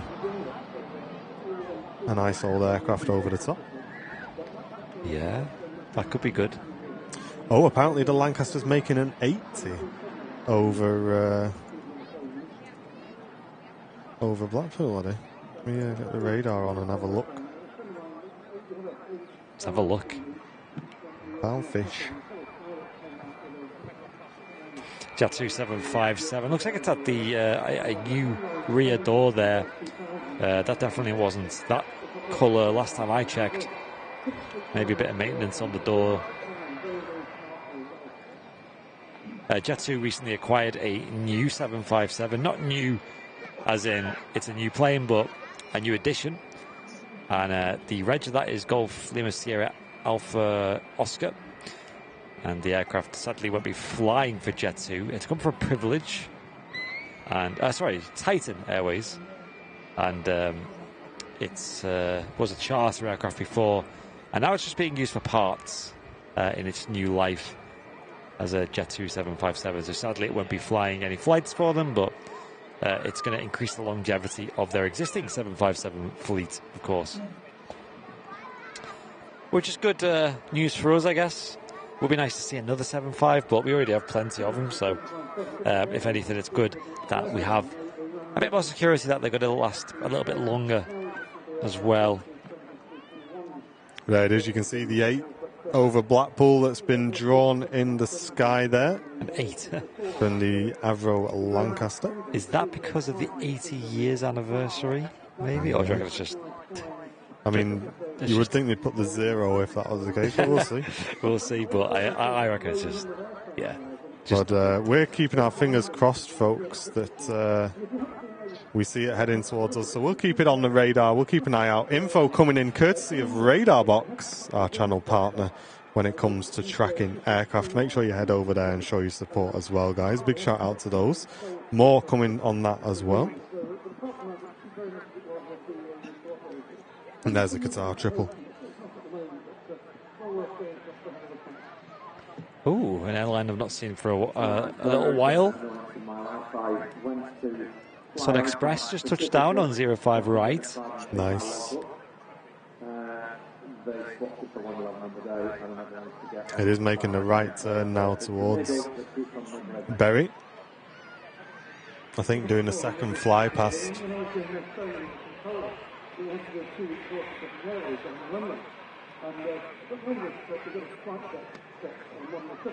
There's the Jet 275 just coming onto the apron now. Matt Camp looking beautiful. Are going to lose it behind the roof for a split second. We'll switch back to the Sun Express. I'm still a fan. I'm still a fan of that livery. Nice to see the Maxes with them as well. It's a shame we don't see them more often on the live shows. Turkish operator based in Antalya. Oh, the guys in front of us have just got some RVP pieces. They look incredible. And the guys upstairs have just said, I've got it. Here's a piece as well. Saying, you want a piece? Yeah, how much?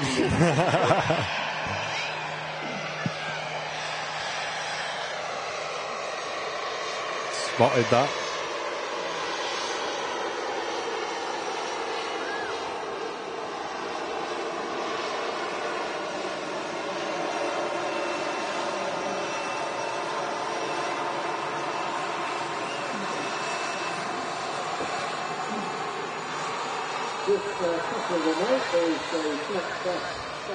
This is the aircraft that we see coming in from Copenhagen earlier in the show. Tango X-Ray, the A320 with the classic fenced winglets on the Airbus aircraft there. We've got a great view of the Jet 2757 on the apron as well.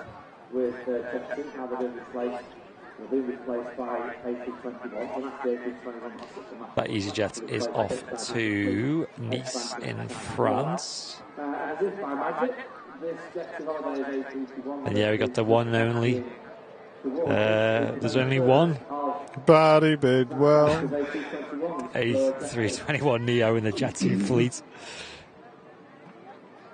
Another aircraft going on the remote stand here. Oh yeah, the Jet 275. Jet2's all over the place. There is plenty. Again, a great airline. Moving into the 321 Neos. Just the regular Neos, they're not long range variants, so they can't really do long haul.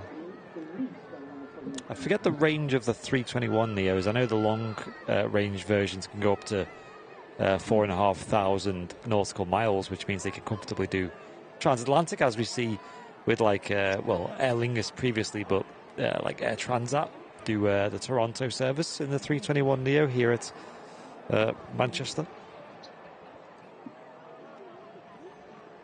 Let's have another check-in with the Lancaster then. It's starting to make the right-hand turn towards Blackburn.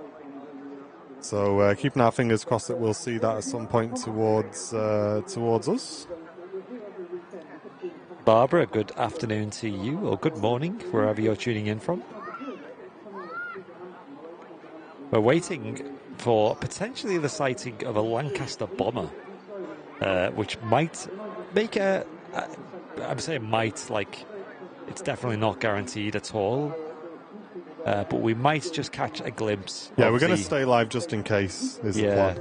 Just in case we see that beautiful warbird, which is part of the Battle of Britain Memorial Flight team, which are as you can imagine, a preservation project to keep them old World War II aircraft up flying. They also have a couple of other planes in that particular fleet, such as a Chipmunk and a DC-3 Dakota.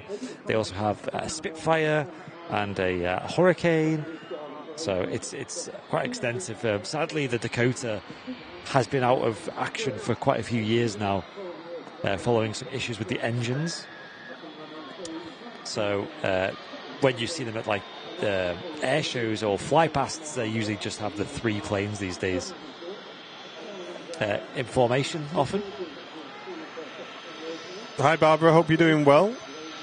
Welcome in. But the Lancasters are pretty epic plane, along with they all got huge amounts of heritage. And Paul Taylor, thank you very much for the 2 months of business class membership. Saying great stream as always, guys. Thank you very much. I wonder if Chester Mike's in the chat. There's his plane. I'm going to quickly switch back to Matt Cam because he's got an awesome shot of the Sun Express arriving. Look at that, folks. Doesn't get much cleaner than that. But very warm welcome if you are just tuning in. Barbara, I hope you're having a great weekend so far. We've been very lucky, actually, with some beautiful weather here in the UK. And definitely making the most of that at the moment. Shout out to AL80C in the chat, moderator, who is run by David, the flying architect. And he has coverage of the ATC frequencies, and he relays the information because, as we discussed in the last show, we can't actually broadcast ATC on our live shows due to regulations in the United Kingdom. So he actually, on our behalf, does it and relays a lot of info. And it's quite useful when there's things going on at the airfield or when we're looking out for particular planes like the Lancaster bomber. It's good to get a heads up about what's going on.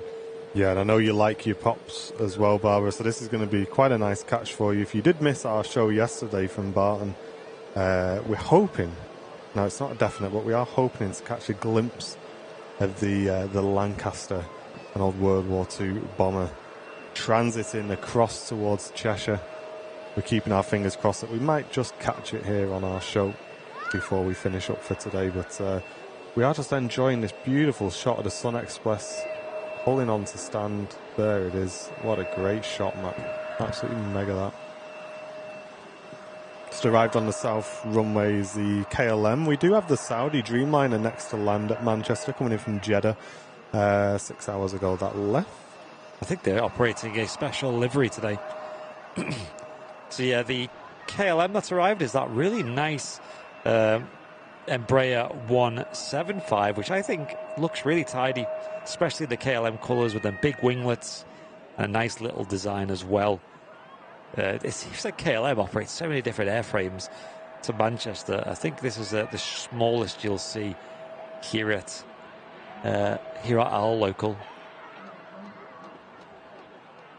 But it ranges up to the 737-900 series, which we've seen earlier in the show, but also sometimes the Embraer 190 and the 737-700s sometimes, and the 800 series as well. Lancaster currently heading towards Bury as planned. Slightly later than scheduled, I believe. Yeah, because people in the chat were mentioning that it'd be here at about 10 or 7 minutes past the hour. It's now 4 minutes past 1 local time, and it hasn't actually reached Bury yet, so fingers crossed. I mean, like I said, it's definitely not a guarantee it will transit over us, but it'll certainly be within the area, so... Yeah, it'd be worth the wait. And the height it's going to be at is going to be well below the clouds, so I'm pretty certain we should get a glimpse of it, even if we have to zoom right in. Yeah, super zoom. So we plan that that's going to fly over Bury, then it's going to pass Barton and then head to Cheshire. So all we hope is that it comes near the airfield. But again, it just depends really. Obviously, with Manchester being busy and stuff, it's not a guarantee, but it is just us keeping our fingers crossed. But our patience has been rewarded already, because picking up at Terminal 1 here at Manchester Airport is the Icelandair 757. Nice. So another awesome departure. And Barbara dropping a mega bong on the stream. Any donation, Barbara, that is purple or red on this channel, we call a mega bong. And you've just triggered one of those. Thank you so much for the huge $50 super chat saying hello. Thank you all for the info. Nice to make the stream live. It is also as well. It's great to have you with us. And thank you very much for helping keeping the lights on today, Barbara, with that awesome donation. Really do appreciate that. Thank you very much. Very kind. I hope we can bring you a shot of this Lancaster. If not, you'll have to go and watch yesterday's stream, because we did a bonus show yesterday from Barton where it flew over the Lancaster, a Hurricane and a Spitfire all went over our heads yesterday, and it sounded incredible, so definitely worth a watch on that. Yeah, those Merlin engines are definitely something that give you goosebumps hearing them.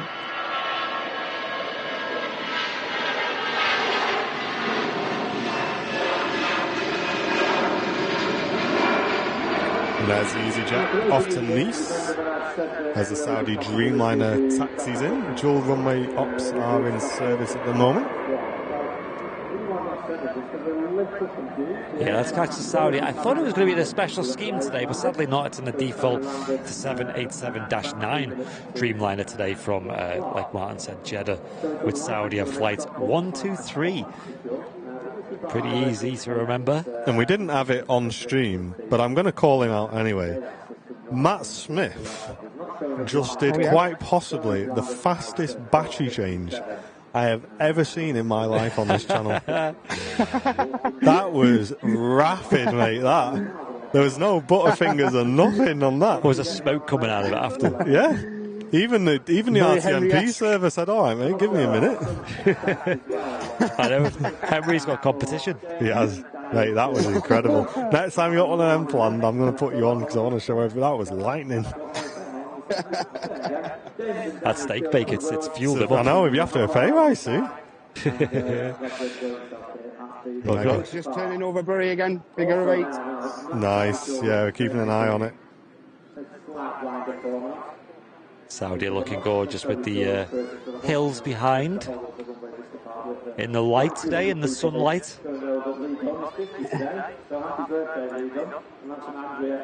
It's nice to catch Saudi Airlines here at on the live show.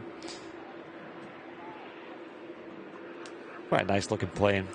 Matt may get a good view of it. It's transiting from Bury to Stockport. Yep, Roger Dodger. I wonder if they're going to swerve Barton with it being behind schedule. We'll have to see. Possibly. I guess it'll be the same. Keep an eye out anyway, guys. It'll probably be the same as yesterday otherwise. And Tom and Anne saying the Lancaster went over their house and they weren't there. Wow, what a shame. What a shame, guys. Hopefully we can give you a view of it on stream. Yeah, it's heading to Stockport, so... we'll see. We are following it. We're keeping an eye on flight radar for you guys. It's still over Bury at the moment, conducting its fly past there. They're doing a 1940s event in Bury at the moment, the last 2 days. Good to see the Lancaster bomber out in there flying before the display season starts. And there's quite a couple of air shows around our area where you would see them. Not to mention like Real Air Show, Southport and Blackpool, all very close. And photographers love them particular ones because you're shooting with the sun behind you on the photos of the aircraft at the events. Whereas I think some of the ones down south, it's the other way around. You're kind of shooting into the sun. So you get some awesome photos. I know Owen Flemo loves to get around to some of them different air shows. You've got Cosford coming up very soon as well. But I think the likes of Real and certainly Real, but also Southport and Blackpool are more in the summer. I think Real's usually in August and the other two in July, roughly.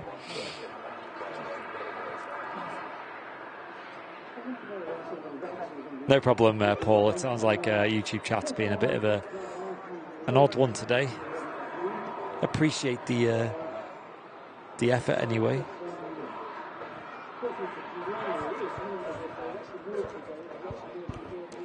I think Paul's chat's been a bit strange today. Yeah, I think we're having issues with the chat in general. I think it's just a YouTube thing, guys. Today, don't worry too much about it.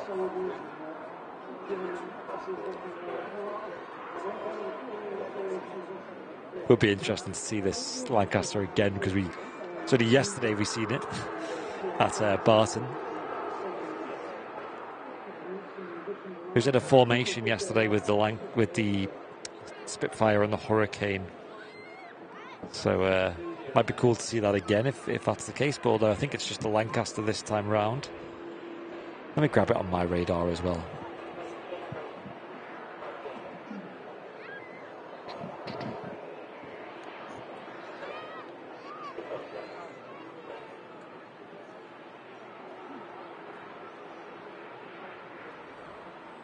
Rachel D, thank you very much for the 199 super chat. Said I've been sporting my Airliners Live cap and t-shirt in this weather. Nice, looking fresh. Hey, the caps are great, and here we have a lot of t-shirts available too.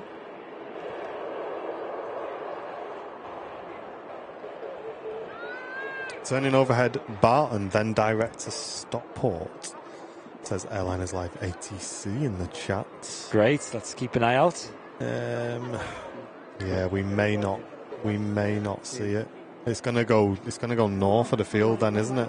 Yeah, so for us it's gonna be tricky, but maybe Matt may be able to zoom in, we'll see. He's got a bit of elevation as well. Oh, hold on. Matt's got it. Woohoo! Matty Boy Smith, there you go. What a guy.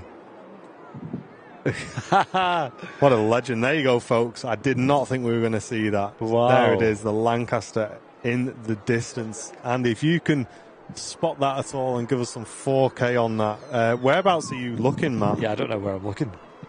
So I'm looking towards the northwest now, lads. Yeah, okay. And Harbour Tea Rooms, thank you so much for the $4.99 super chat. Saying awesome as always. Hope you're all well. Absolutely, mate. Loving it. So that's going to be on my back at the moment. But, I mean, it's getting closer. So, I mean, yeah, let's wait for this because it's... Great job, Matt. Well done, mate. It's getting closer. Yikes. Oh, no. Might just change the camera position quick, lads. Should be soon. Okay. I just had everything go off again. Hopefully we're still live. Matt's going to adjust his position.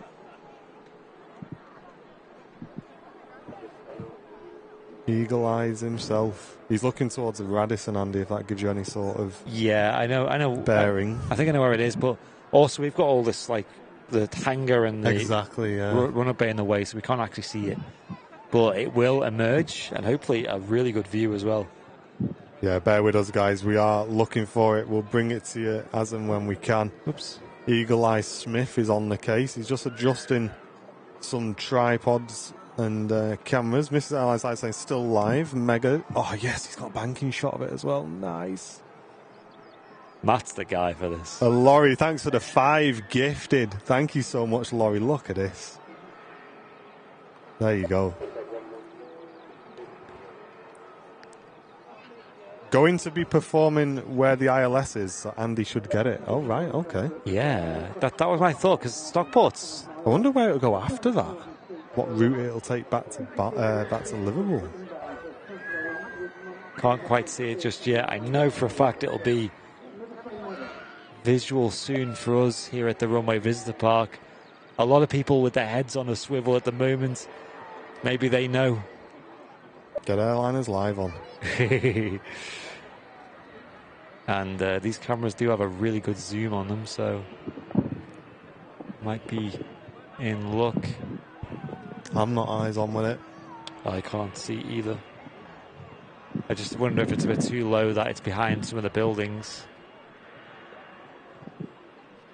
Oh, there you go. Andy's picked it up. There we go, folks. It's like SpaceX, this, isn't it? Yay. The BBMF Lancaster bomber going in front of the old tower there on her way to Stockport. Currently under the ILS for 2-3 right here on the Manchester Airport. We've also got this Icelandair 757 as well on the taxi out. You can just hear that. Even I can't see it in my eyes. That's really far away.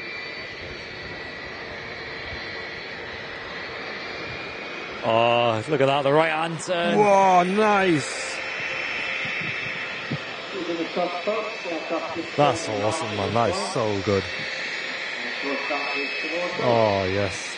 Mate, the 7.5 will have to wait. Yeah, we're sorry. watching this. Sorry, Paul. It's coming our way. That's what you call a prop and a half. It's coming our way. Beautiful. That's incredible, that.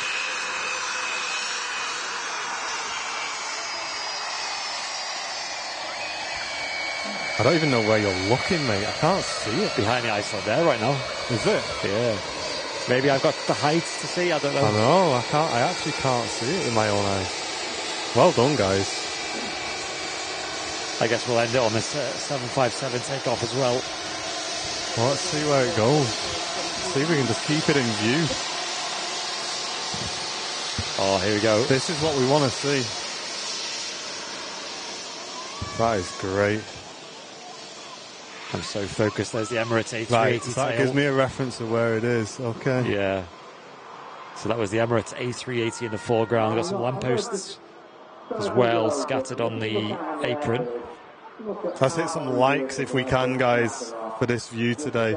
As it goes by the old tower, making the turn. We'll wait for it to reappear. Oh. Wow. Wow. That's so cool. Yeah, doing a nice display there over Stockport. Matcam's tracking it perfectly as well. What you gonna do now? Gonna do another turn or fly out? Go on, give us another turn. Well, it's got to get back to Liverpool, hasn't it? So. Oh wow, that's behind us. That's what I'm saying. So I'm wondering if it's going to come back across. Keep an eye in the chat for Airliners Live ATC as well. See if we get any updates on that. Making a right turn. I've just watched it bank right over my house in Birkenhead. So low with the split fires either side, amazing. It was too slow. I was too slow to get a photo. I bet that was incredible. Was that yesterday, Felicity? Yeah, seen it went over the Wirral in a nice formation as well. Now parallel. Almost. Going over to Jodrell Bank next. Yeah, so that's going to fly parallel to us. This is it. Stick with Airliners Live. We're going to watch it the whole way, guys. Jodrell Bank next. Airliners Live ATC in the chat. That's great. I don't want to look away from the screen, but no, just keep. Is it?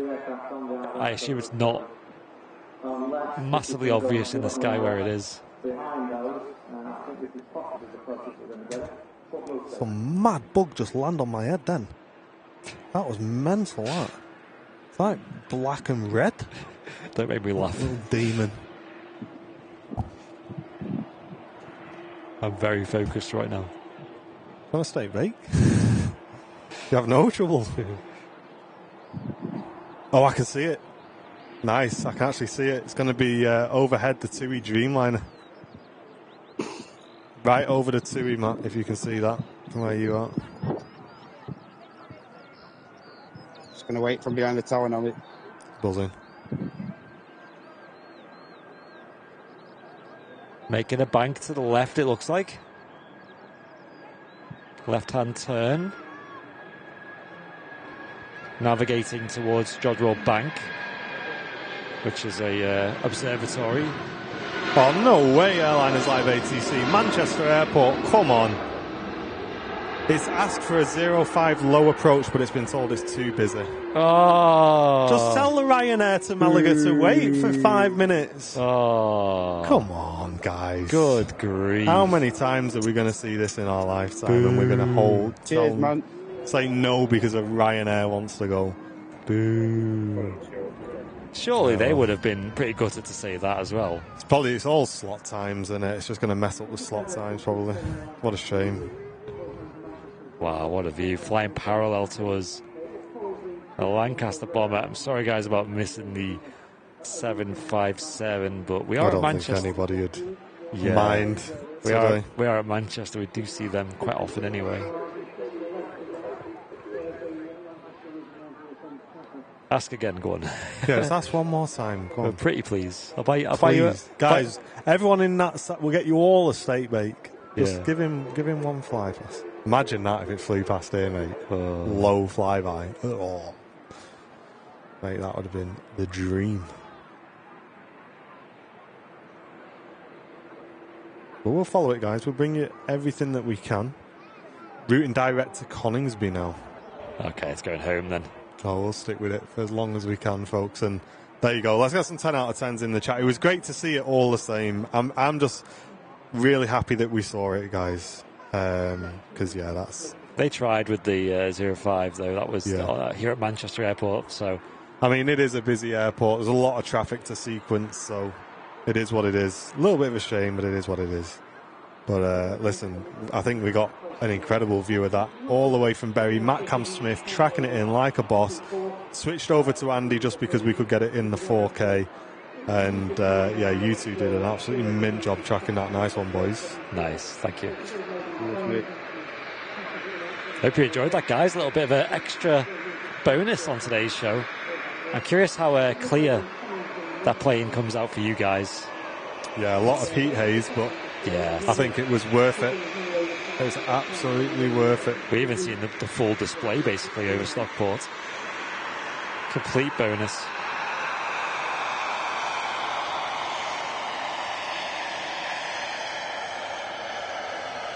There we go. Might as well break away from that soon. It's getting very, very hazy to follow. And the autofocus. Well, there we go. We'll let Matty Boy Smith say goodbye then, guys. If you want to jump in the camera, Matt. Great job finding that dude and sticking with it. I think he's got a TUI Dreamliner on the shot there as well.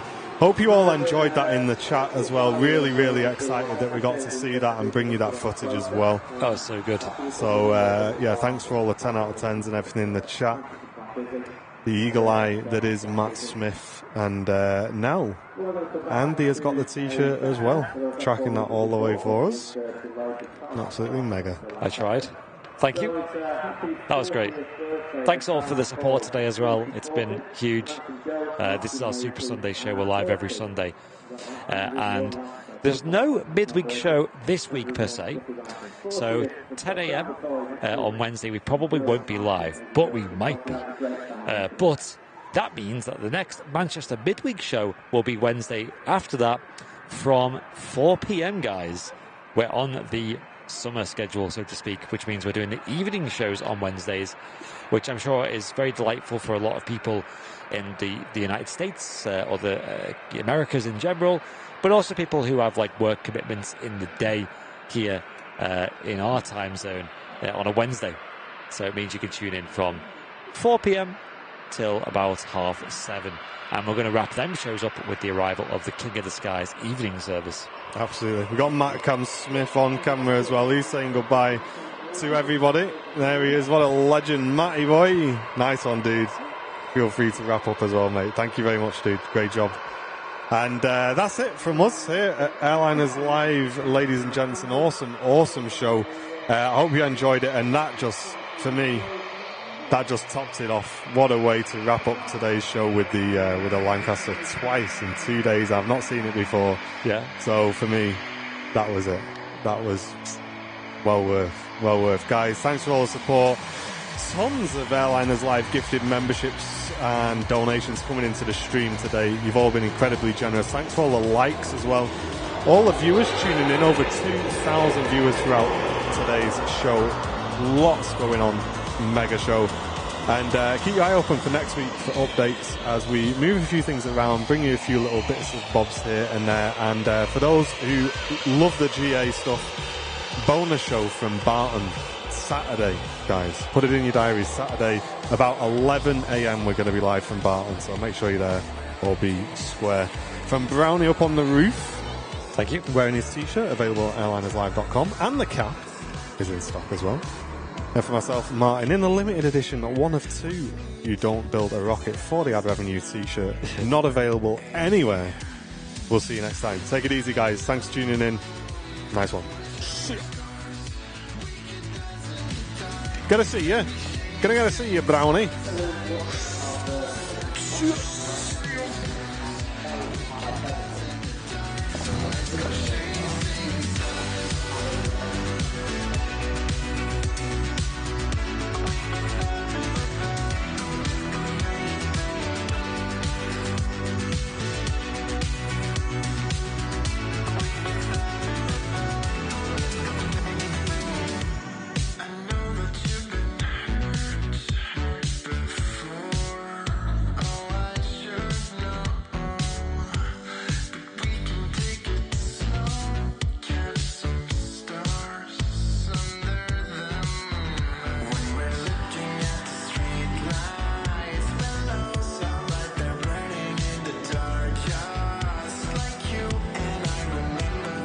Don't forget, Fezzer is back tomorrow. The chaos continues tomorrow night, 6 p.m. Fezzer stream. Bosh.